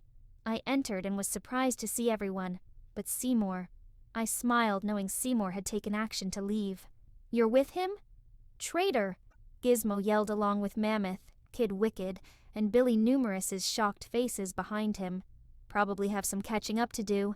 Wally looked over in my direction before speeding off to collect the defeated villains. Nothing personal. I proceeded to snap my fingers to erupt a small pink electrical wave to swipe up the H. Now that was unexpected, Cyborg commented before proceeding to knock out Control Freak with a huge punch. As villains were getting defeated and fighting was getting easier, I turned to find Madame Rouge. I wanted to finish her off. Hotspot and Wildebeest was cornering her, and I snapped my fingers. She fell through the ground, trapping her legs. Oops, did I do that? I mocked her. Hotspot and Wildebeest grabbed her arms on each side, stretching her. I snapped my fingers again, which let her legs go, and she flew only to hit the freezing machine. She finally turned into an ice sculpture. The battle between villains and heroes were over. Most of the villains now are frozen. I'm guessing crime rates will drop dramatically after this. After the battle, we headed back to Titan's Tower to take it easy. It was a relief lifted from everyone's shoulders. But I still couldn't let it go being surrounded by a bunch of heroes. Some greeted me, and some just glared at me. I couldn't ignore that little pull in my gut anymore. Wally, what if I can't do this? Don't worry about it, Slowpoke. You did great today. You helped us out. Trust me, he replied with reassurance while holding my hand. Hey, Wallman! As Wally and I turned around, we were greeted with another familiar redhead. Speedy. He was exactly how I remembered him. Red short-sleeve shirt, red pants, yellow boots, and archery attire. I couldn't forget the replica Robin mask. Word at the Hive he was messing around with a former assassin. It doesn't take a genius to figure out who. Long time no see. Speedy greeted Wally with a thumb-clasp handshake. Speedy? How you been? Wally excitedly responded. I've been good. Just the usual. You finally made it. I thought you weren't going to come since I didn't see you earlier at the battle. Nah, man. I just arrived late. I went to pick up someone, Wally explained. Oh, I see. Speedy glanced over at Jinx and looked at her up and down while grinning. Way to pick 'em, Flash. Speedy gave Wally a pat on the shoulder. Dude. Wally was starting to get serious and elbowed Speedy. I'm just kidding. Partly. I'll get going. It was nice catching up. We should get together with the old gang and hang out sometime. What do you say? Speedy suggested. That'll be great. Wally agreed. I'll text you guys the location and the date later. I got some more catching up to do. See ya. Speedy departed and went to greet Jericho and Harold. Speedy, huh? He's pretty laid back for a guy who usually takes things seriously. Yeah, he can get like that sometimes. You'll get used to him eventually, Wally inserted. I hope you're right about that. I wonder if he's still seeing you-know-who. Jinx pondered with her hand on her right cheek. Yeah, I wonder about that too, he countered back. Wally and I turned around to see Robin, Starfire, Cyborg, Beast Boy, and Raven approaching us. Hey, Kid Flash, can I talk to you alone for a minute? Robin sternly requested. Although the mask hides his facial expression, Wally knew an unsure countenance was hiding under there. Sure, I'll be right back, Slowpoke, Wally said in his usual happy-go-lucky tone as he turned away. Both Titan boys walked off into the hospital wing to talk in private. Robin walked towards the metal chair and sat down. Wally sat on the left side of the hospital bed. So, what do you want to talk to me about? Is it about that I showed up late to the fight? Sorry, Robin. I got caught up in some stuff, Wally genuinely explained. Actually, that's not why I called you here. It's about Jinx. Would you care to explain why she's here? Robin looked out the window with a solid expression. Wally was calm. He knew it would come to this eventually. Listen, Robin, I was meaning to talk to you about it. I just didn't know how to approach you in a way where things don't get ugly. I guess you beat me to the punch first. He shrugged while scratching the back of his head. Robin took a deep breath, figuring out a solution and trying to sympathize with Wally. Wally, I get what you're trying to do, but Jinx was a villain. We had a full-blown history fighting with her in the Hive. She ambushed the tower and kicked us all out of our own home. She teamed up with Slade to attack us. Do you really think this is a good idea? Robin stressed. That's the thing, Robin. Jinx was a villain. It's past tense. She left all of that behind when she saved me from Madame Rouge. She could have turned me over, but didn't. She helped us take down and fight against the Brotherhood of Evil. I think she deserves a chance, Wally countered. I don't know. I'm still unsure about all of this. Not to mention what happened with you and Artemis. As your teammate and friend, I don't want you to go through the same fiasco you did with her. Concern was stretched all over his face. Dick, thanks for caring. But I have a good feeling about Jinx. She realized what she did wrong and haven't committed a crime for the past 6 months. With her powers, she would make a good addition to the Titans, Wally asserted. Robin took a moment for Wally's argument to sink in. He was thinking long and hard about it. All right, fine, I'll give her a chance. But on a few conditions. Robin raised his index finger.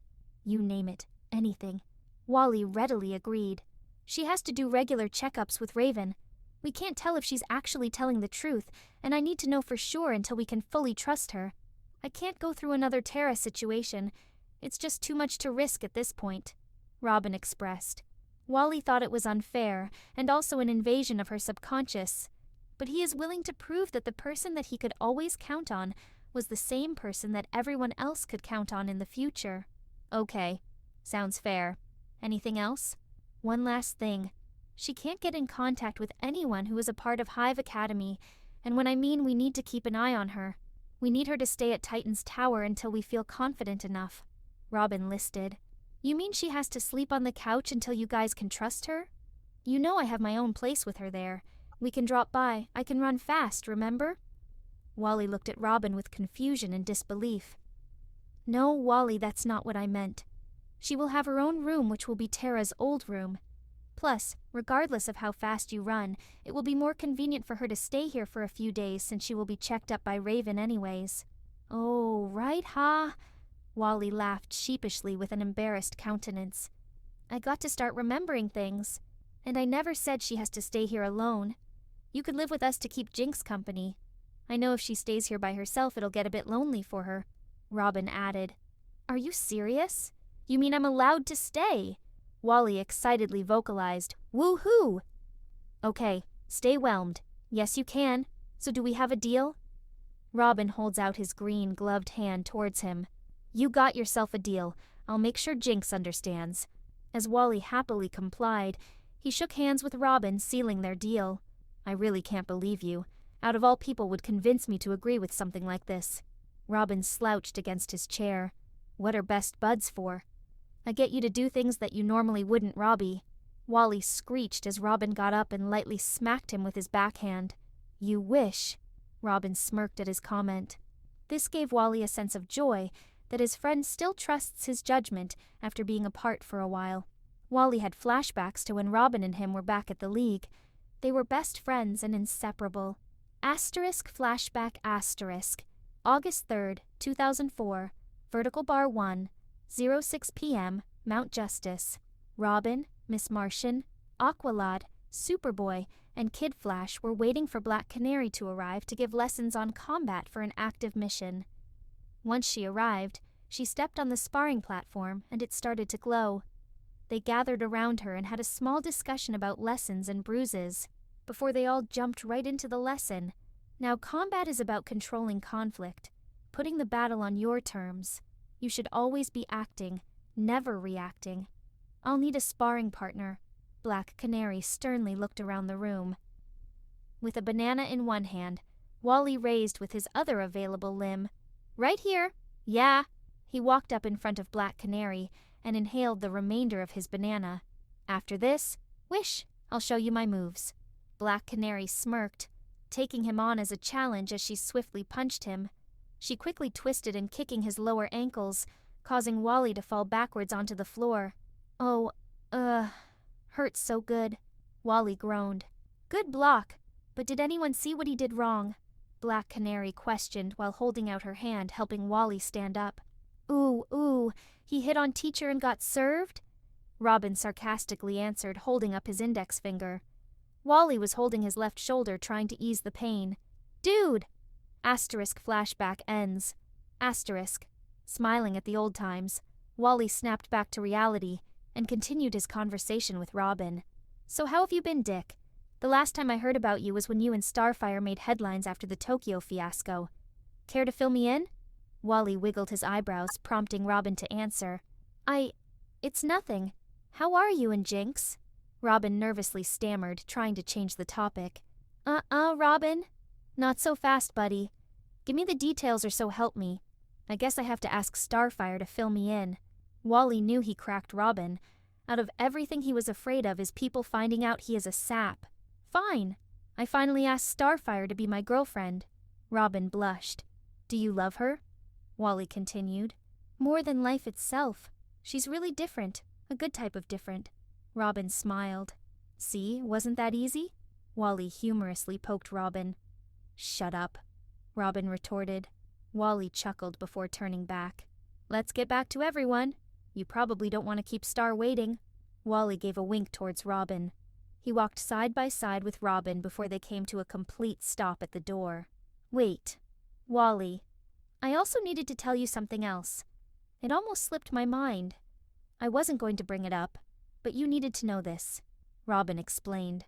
Okay, if it's about me showing up late again, Artemis is in Jump City.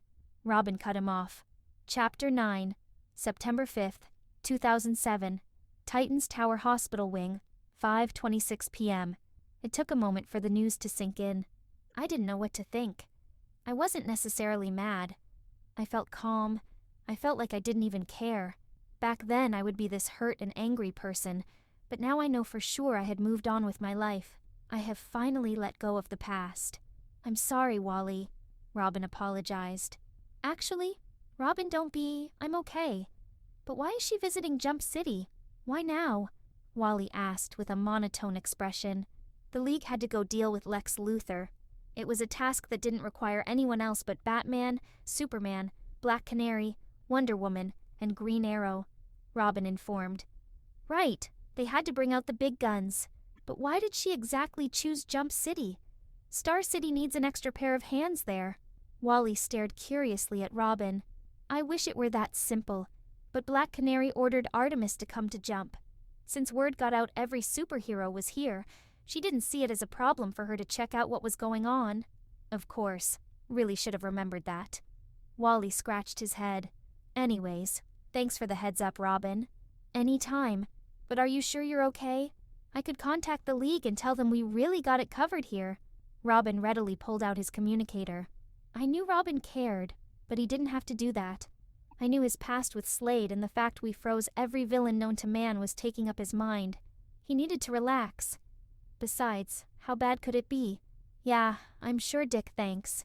I gave him a smile before I walked towards the exit with Robin behind me. As soon as the doors of the living room busted open, Robin stepped in front of me, and the chattering decreased. I looked over to Jinx and quickly sped over next to her as she was talking to Argent. I want to thank all of you for coming to help and to celebrate our victory. We will host a get-together in a few weeks.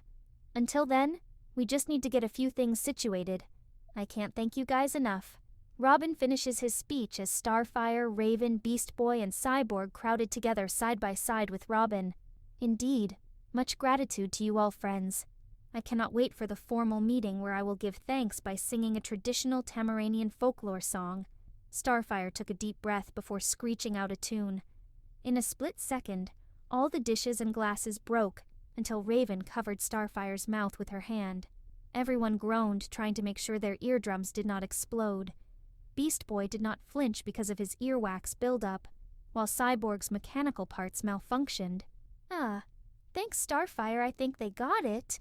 Raven spoke with a monotone response and annoyed facial expression.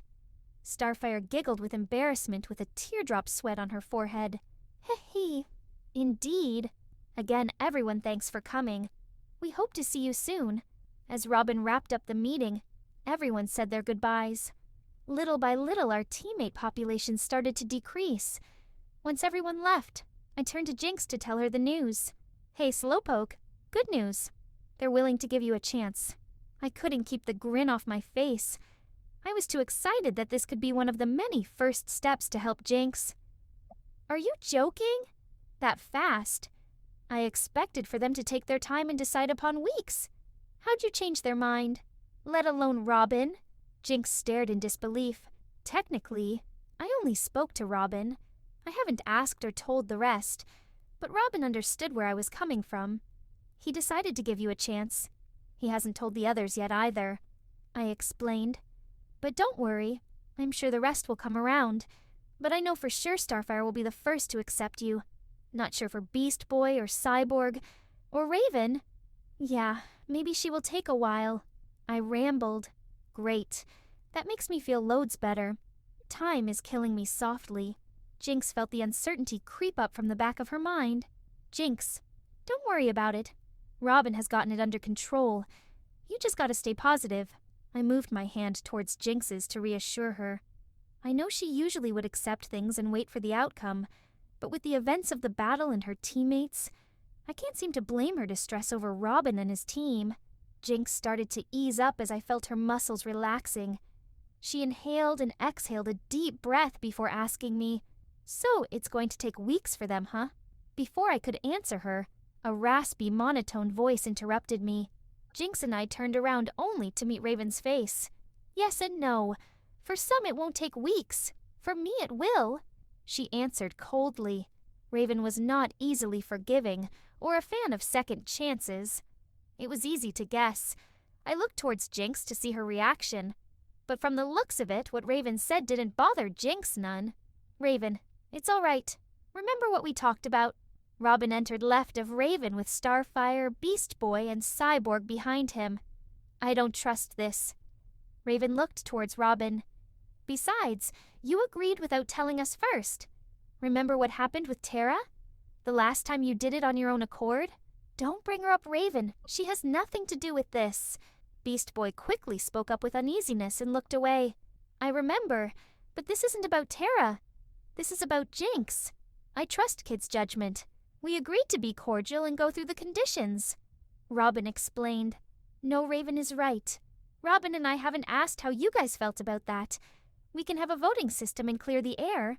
Wally offered. "Seems fair. We should do that instead. It can't hurt." Cyborg chipped in. "So who's going first?" All eyes shifted towards Robin and Wally.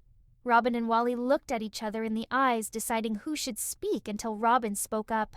"Since I brought this to your guys' attention, I'll go." Robin took a moment to speak and turned towards Jinx. "To be honest, I wasn't sure if I could trust you and give you a chance, but Kid is our friend and teammate, and I trust his judgment. I am going to give you a chance." Robin then looked at Starfire, whose face brightens up. I am also happy to give you a chance. When I first came here to Earth as an escaped prisoner, I was familiar with how it felt to be seen as evil, and to be rejected by many for tearing apart the city. Robin, Cyborg, Beast Boy, and Raven offered me a chance. They could have easily apprehended me and returned me back to the Gordanians, but they did not. I was most certainly grateful. It would be only fair if I gave you a chance as well. I already consider you as a new friend." Starfire smiled warmingly towards Jinx. Next in line was Beast Boy. With him I thought Jinx would have a clear chance. Or so I thought. Beast Boy looked down towards the ground before looking up at Jinx. "Look, this has nothing against you, it's me. If you came to us a few months ago, I would have definitely said yes. But after Tara, I'm not so sure anymore. I defended someone who I believed was innocent, who turned out the opposite of what I thought. It's funny that I believe in always giving someone a chance, but here I am doing something different. I'm still trying to get over that, so I'm sorry, no." Beast Boy stared down back towards the ground with an apologetic look. Last but not least, Cyborg. I stared long and hard at him. I felt like Jinx was done for. Cyborg took a deep breath before making the final decision. "Yes, I can give her a chance." Chapter 10. I was shocked by what I heard from Cyborg. Looking at Wally, I knew he was thinking the same. I thought I had hit the end of the road considering what happened with the hive. I looked at Cyborg, anticipating his reasoning. Back when I was infiltrating the hive, Jinx was the one I was the closest to. Deep down, I knew she didn't want to be there. I knew her better than anyone there at the time. She has a good heart. I know she wants to change for real.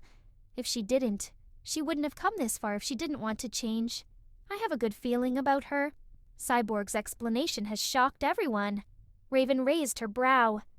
Beast Boy had a shocked countenance plastered all over his face. Starfire with an immense smile. Wally was filled with joy, and Robin was at a loss for words, and took a while to gather his thoughts. Cyborg ended his note peering at me. "It's nice to have you on our side." Robin finally spoke up. "All right, I think that settles the score. Welcome to the Titans, Jinx." Starfire expressed joy by yelling out, "Yay!" and Cyborg's signature phrase, "Booyah!" Although I didn't show it, I was really happy. Wally was more excited than I was when Robin accepted me as a hero. He rushed by my side and wrapped his arms around me. He replied, "I knew you could make it. Am I a great boyfriend or what?" I smirked and replied, "All right, fine, you're the best, but don't push it." Wally smiled as Robin wrapped up the meeting. "Since the decision has been made, there are a few conditions, Jinx. Not sure if Wally told you yet."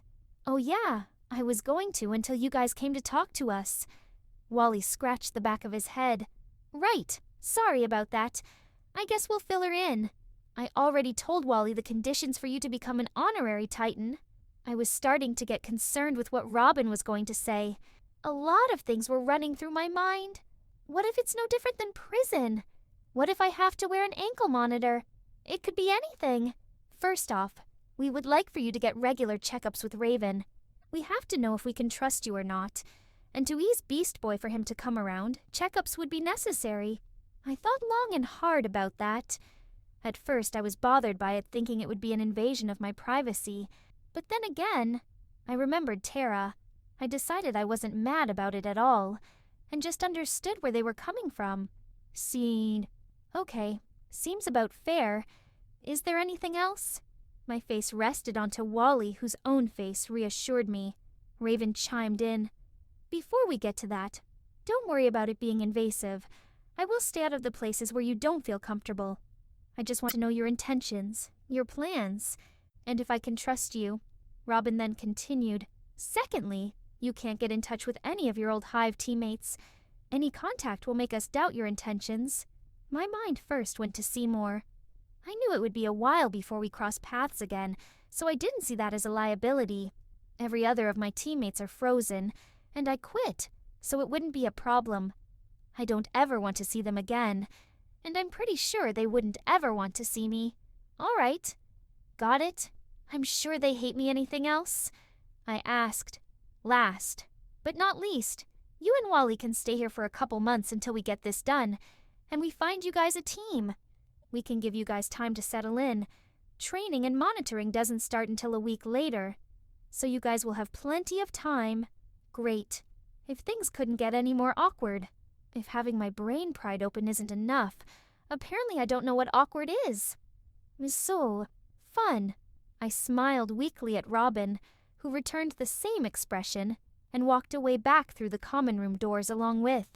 A few moments later, I looked over to my left shoulder to see Wally standing next to me. He looked at me with concern, as if he knew what I was thinking. As a matter of fact, he did. "I know what you're thinking, and no, we're not going to be sleeping on the couch. Robin gave us Tara's old room for us to stay in. Looks like it's just you and I roomie." Wally gave me a half smile. A sudden wave of relief washed over me.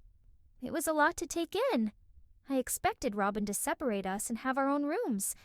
To be honest, being left alone did kind of psych me out.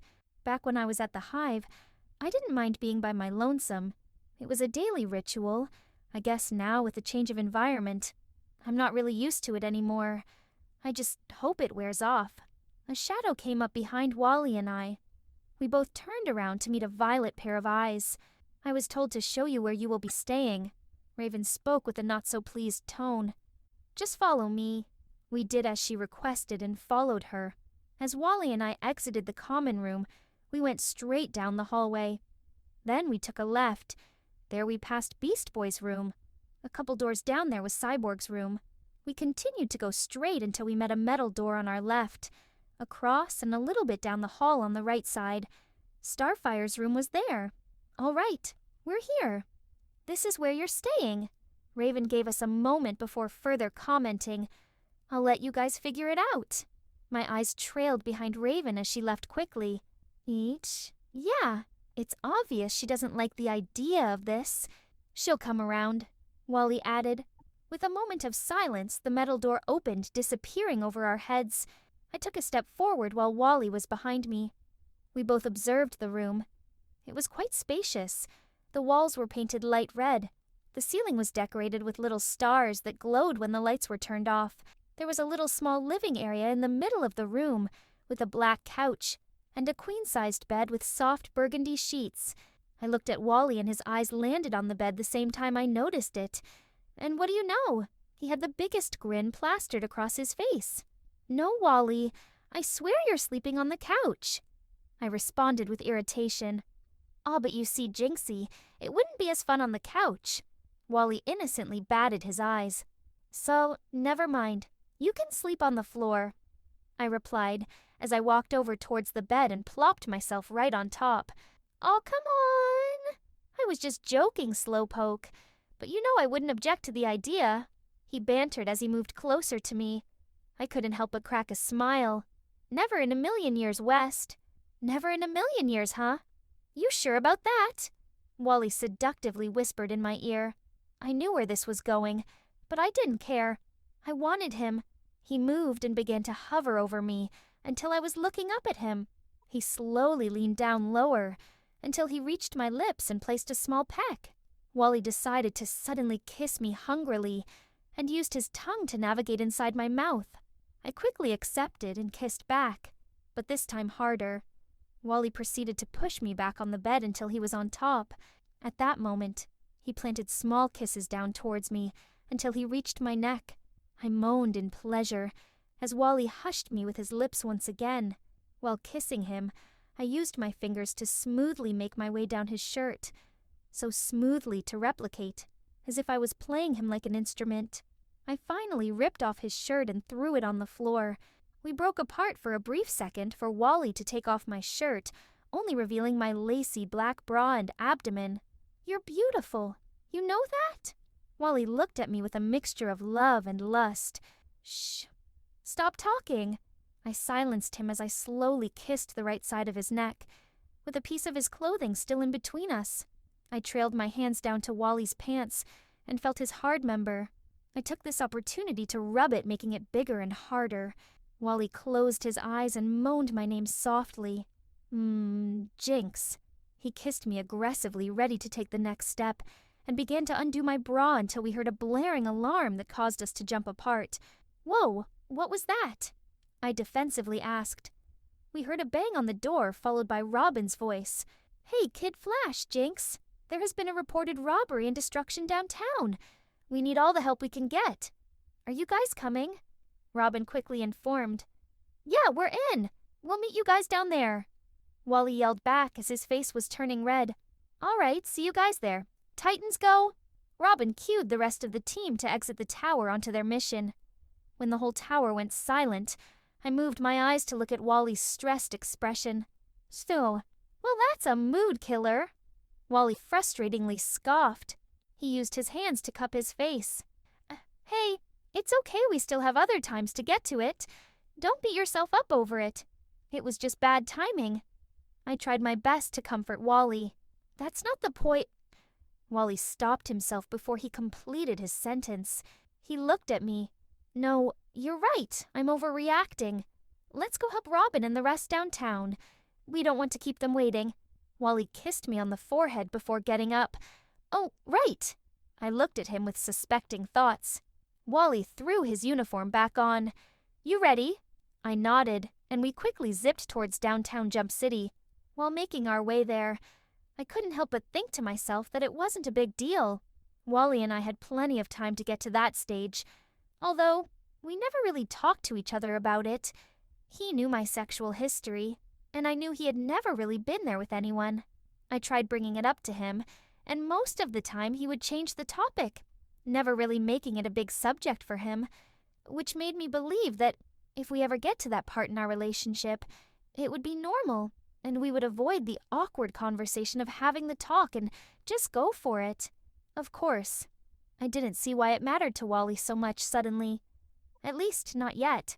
Chapter 11, September 5th, 2007, Downtown Jump City, 7:45 p.m. As I cut off the conversation with Jinx, we left Titan's Tower to help out the team. On our way there, I started to feel like something was bothering me. It wasn't that I wanted to de-virginize myself already. I just felt that the moment was right. Not to sound cliché, but I felt like Jinx was the one. She finally could turn her life around, and I could take the next step in our relationship. For the first time in a long time, I was making the right decision with Jinx. I wanted to hold off my full feelings for Jinx, in fear of moving too fast and scaring her away. As we arrived downtown, Jinx and I came at a full stop in front of the Titans and glanced over to no other. "Oh, you have got to be kidding me," Jinx scoffed. A trail of ice shot from the distance and an inch away from hitting me in the head. I swiftly moved to avoid it. Once I turned around, my eyes spotted opaque glasses with an overall shaggy appearance from afar. "You know this guy?" Beast Boy looked towards Jinx in a curious and unsure expression. "Unfortunately, yes. Long story, though." Jinx rolled her eyes with her arms crossed. She snapped back as a trail of ice almost hits her. "Looks like we're going to have to make it short. Titans, go," Robin ordered and pointed towards the distance. And off we go, trying to catch Kid Cold. I sped in front of Kid Cold and ran in zigzags to create a distraction so Starfire and Raven could catch up. Starfire flew over to the left side and threw her green illuminated starbolt at him. As soon as it went flying, he used his ice gun to shoot at her starbolt, which froze it and created a ice ball meteor shower that imploded, which snapped back to swing towards Starfire's direction. Starfire didn't react fast enough, and it struck her, causing her to fall from the sky and slamming into the hood of a red delivery truck. Raven came by, in the middle of the ground, and yelled her signature phrase, "Azareth Metrian Zin Ah." Kid Cold shot, and froze Raven into an ice cubicle, entrapping her. He turned his stance towards me, and shot at the ground, and ice struck my foot. I ended up falling flat on my face. Robin came in, swinging in with his grapple gadget, and out of nowhere a shard of ice cut the cord, and Robin lost his stance and fell. "Looks like Cold brought a friend," Cyborg informed while hastily looking out from every direction. Cyborg and Beast Boy looked up to find a blonde ponytail chasing after them with her ice slide. They fanned out and ran in opposite directions to distract her. I focused my attention back on Jinx, but she was nowhere to be found. I ran around until I sped across and found her. Jinx was battling with Leo, preparing for a fight. I kept my distance and kept a close eye. I know Jinx could handle this on her own. "You're cornered. Give it up, Leo." Jinx spoke with ease while backing him up against a brick building with her pink illuminated hands. "And we meet again. Never thought I would see the day where you would be playing hero, Lucky. I guess I did a number on you, huh? By the way, love the new look on you," Kid Cold taunted. I felt my fist clenching. My blood was practically boiling when he said that to Jinx. He spoke to her as if he had something over her, if he owned her. "You must feel proud of yourself, huh? But sadly you didn't. You know, Leo, over the years you've gotten sloppy with your crimes. Not only you're a bad villain, you're bad news all around. Between the both of us, looks like you certainly hit rock bottom. Robbing a gas station that just started their first day of business? Really?" Leo scoffed and rolled his eyes. "You know that's not true. I pulled it off plenty. Besides, you were practically begging for me to come back." Jinx snorted and cackled. "Says who? Your damaged ego? And if that's so true, then you could have made it up out of here with Goldilocks already. But you didn't, so we can do this the easy way or the hard way." She gave an ultimatum. "You seriously expect me to give myself up just because we had something in the past? It was a long time ago." Leo shrugged without giving any emotion. "Ha ha ha.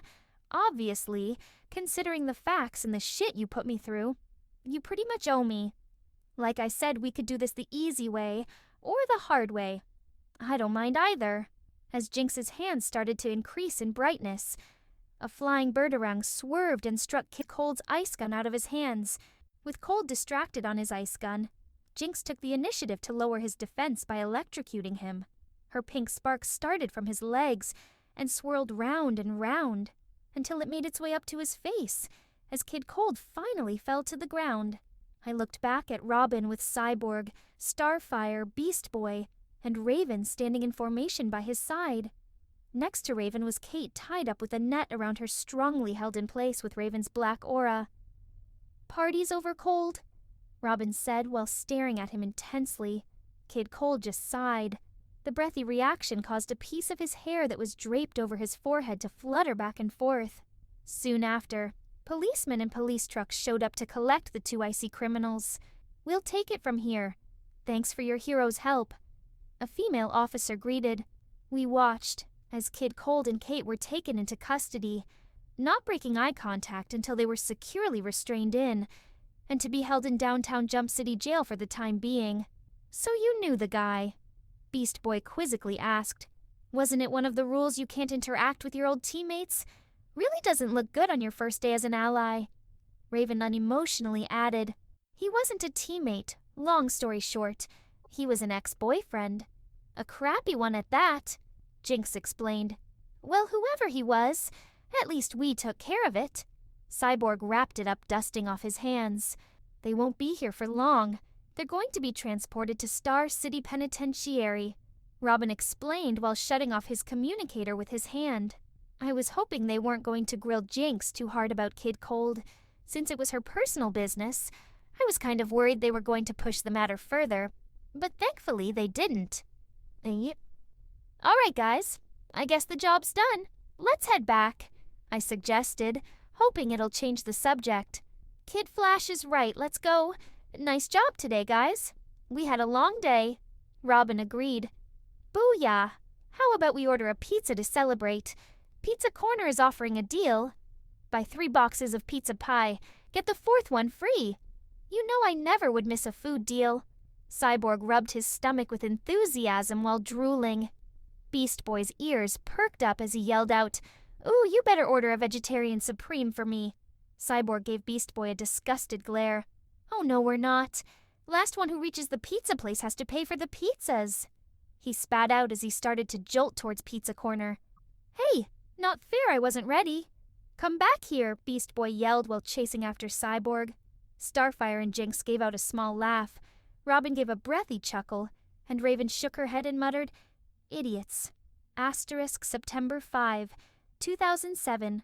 Vertical Bar Titans Tower Vertical Bar, 8:45 p.m. As we all filed into the living room, Cyborg pushed through us and rushed towards the kitchen counter. "Pizza's here! Oh, yay! I can't wait! Let's see what we have here." Cyborg lined the pizzas up side by side in one horizontal line and opened up the pizza boxes. "Let's start with my ultimate favorite, the meaty meat goodness with bacon, sausage, ham, and pepperoni. Next, original cheese pizza. Then Beast Boy's boring old mushroom and spinach pizza." "Hey, it's not boring." Beast Boy fumed. Yeah, whatever you say, man." And last but not least, pineapple and ham pizza. The room turned quiet with confusion. "I don't remember ordering this," Cyborg exclaimed. I smirked and began to speak up. "I ordered it. To be honest, I would eat anything, and the thought of a Hawaiian-themed pizza really kicked my cravings into high gear. This is a crime. How could you? I ordered a pepperoni." Cyborg was horrified. "Hey, dude, don't hate the pizza. It's not as bad. Give it a try, you just might like it. Have an open mind." "All right, open mind, but I highly doubt it." Cyborg picked up a small slice and raised it to his mouth to take a huge bite. His face grimaced in disgust. "Told ya. Bleh." He spoke while spitting it out in a trash can. "However, the ham ain't half bad," he commented while picking off the pineapple pieces. "I can't eat meat and I like pineapples." Beast Boy chimed in while picking off the ham pieces. Cyborg and Beast Boy gave each other a look, gave a nod, and swapped the ham and pineapples pieces with one another. "So what do you guys think?" I looked at Robin, Raven, Starfire, and Jinx. "It's not bad. I would eat it, but it's not my go-to order." Robin replied, "Same. Would prefer a slice like Beast Boy's." Jinx agreed. "I don't really care for it." Raven stoically answered, Salty and sweet with a balance of tangy goodness." Starfire chewed while continuing to squirt half a bottle of mustard onto her slice and holding her plate out. "More, please." Cyborg took the initiative to push the rest of the box towards her as she vacuumed it up.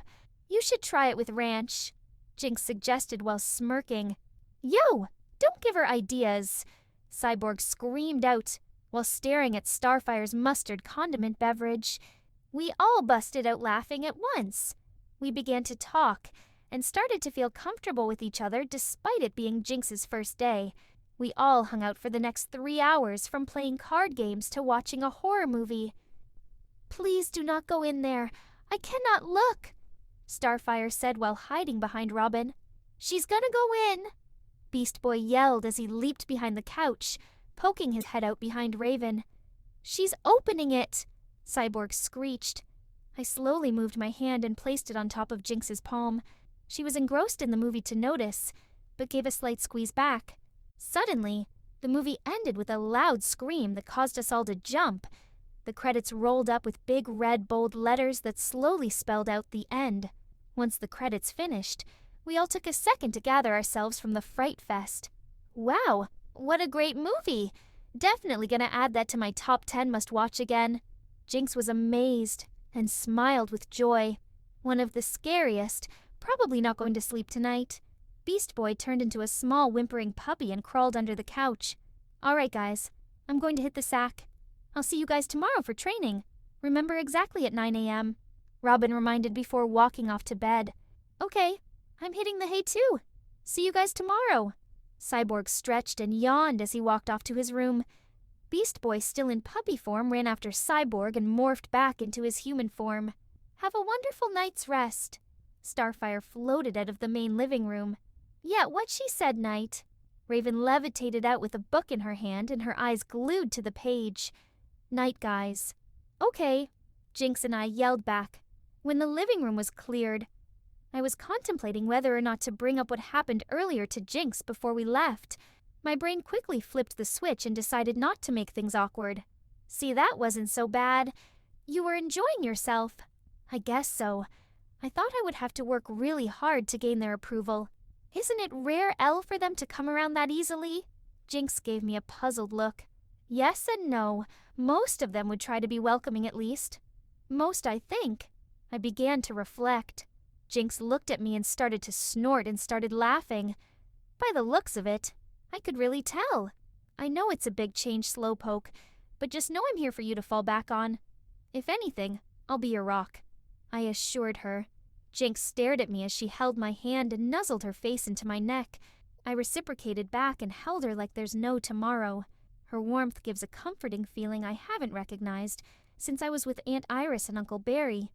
Since we were alone with each other, and I had a chance to collect my thoughts, I decided to speak about the matter with Jinx.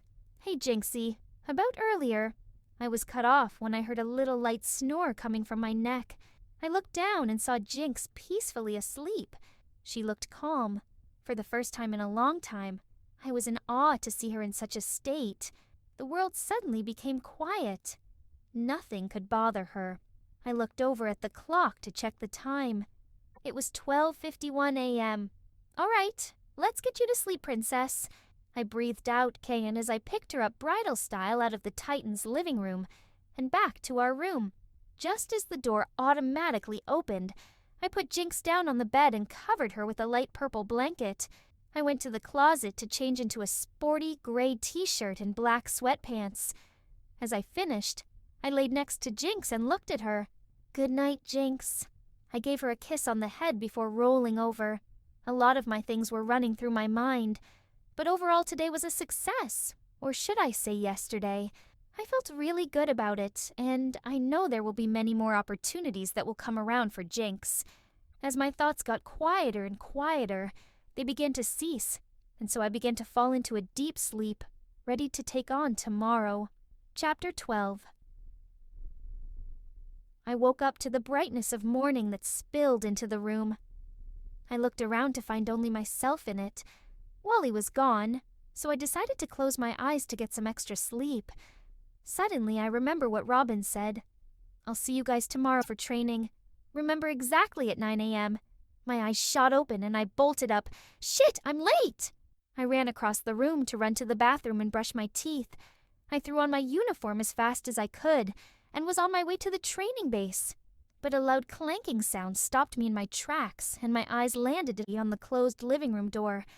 I walked towards it and it automatically opened. Beast Boy and Cyborg were playing video games. Raven was on the far side corner reading a book. Robin and Starfire were sitting at the counter eating breakfast, and Wally was cooking pancakes. Sunny side-up eggs, bacon, and hash browns. Robin, Starfire, and Wally turned their heads when they saw me approaching. "Morning, Slowpoke. Care for a big breakfast to start your day?" Wally held out a plate. "Yeah, what time is it?" I worriedly asked while rubbing my eyes. It's 8:02 a.m. I signed in relief. I really thought it was late. I really need to start fixing my sleeping schedule. What? You thought you were late?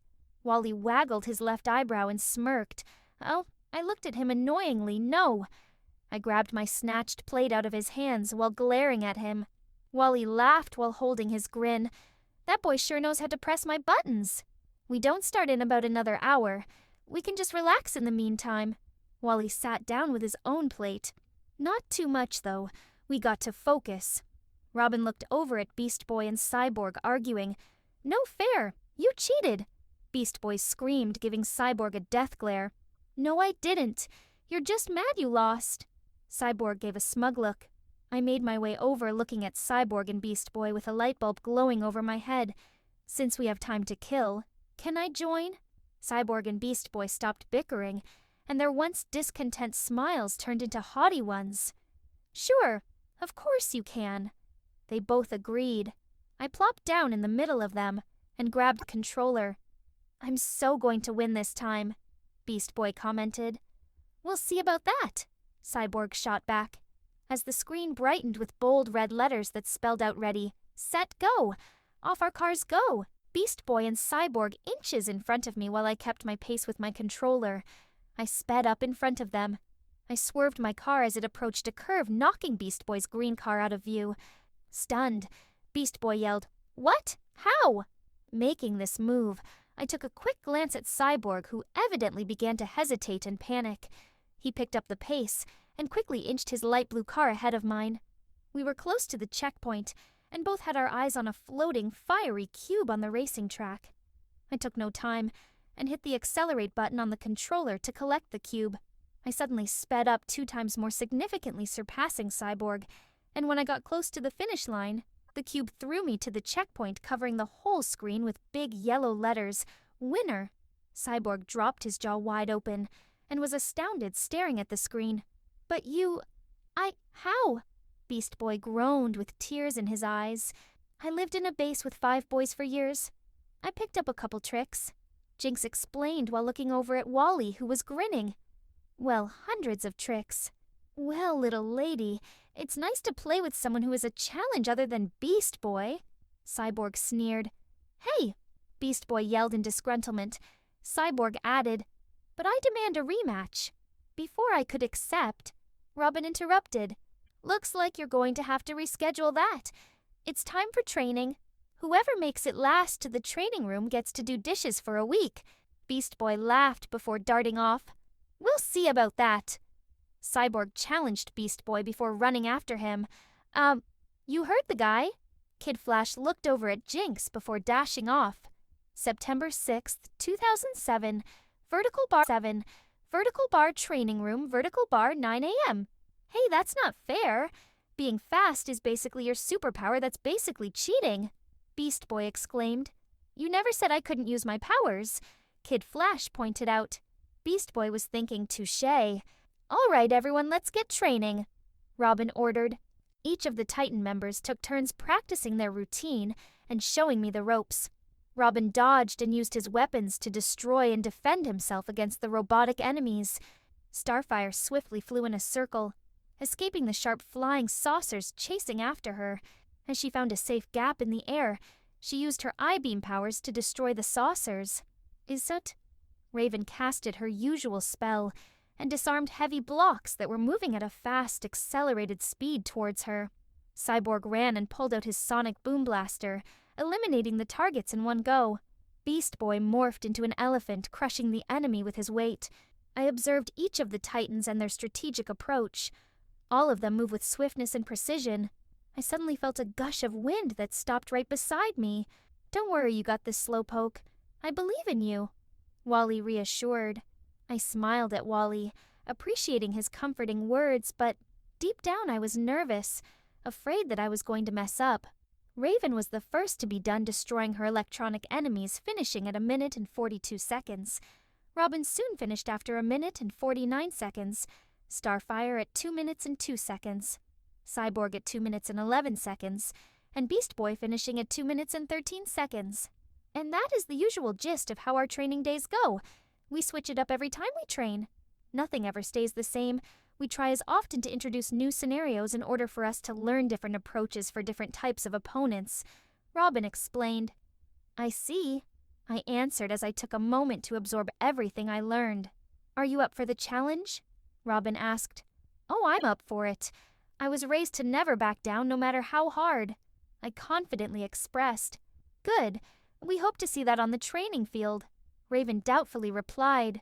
Wow, this girl never lets anyone catch a break. I thought to myself. When I get nervous, I end up getting irritated easily.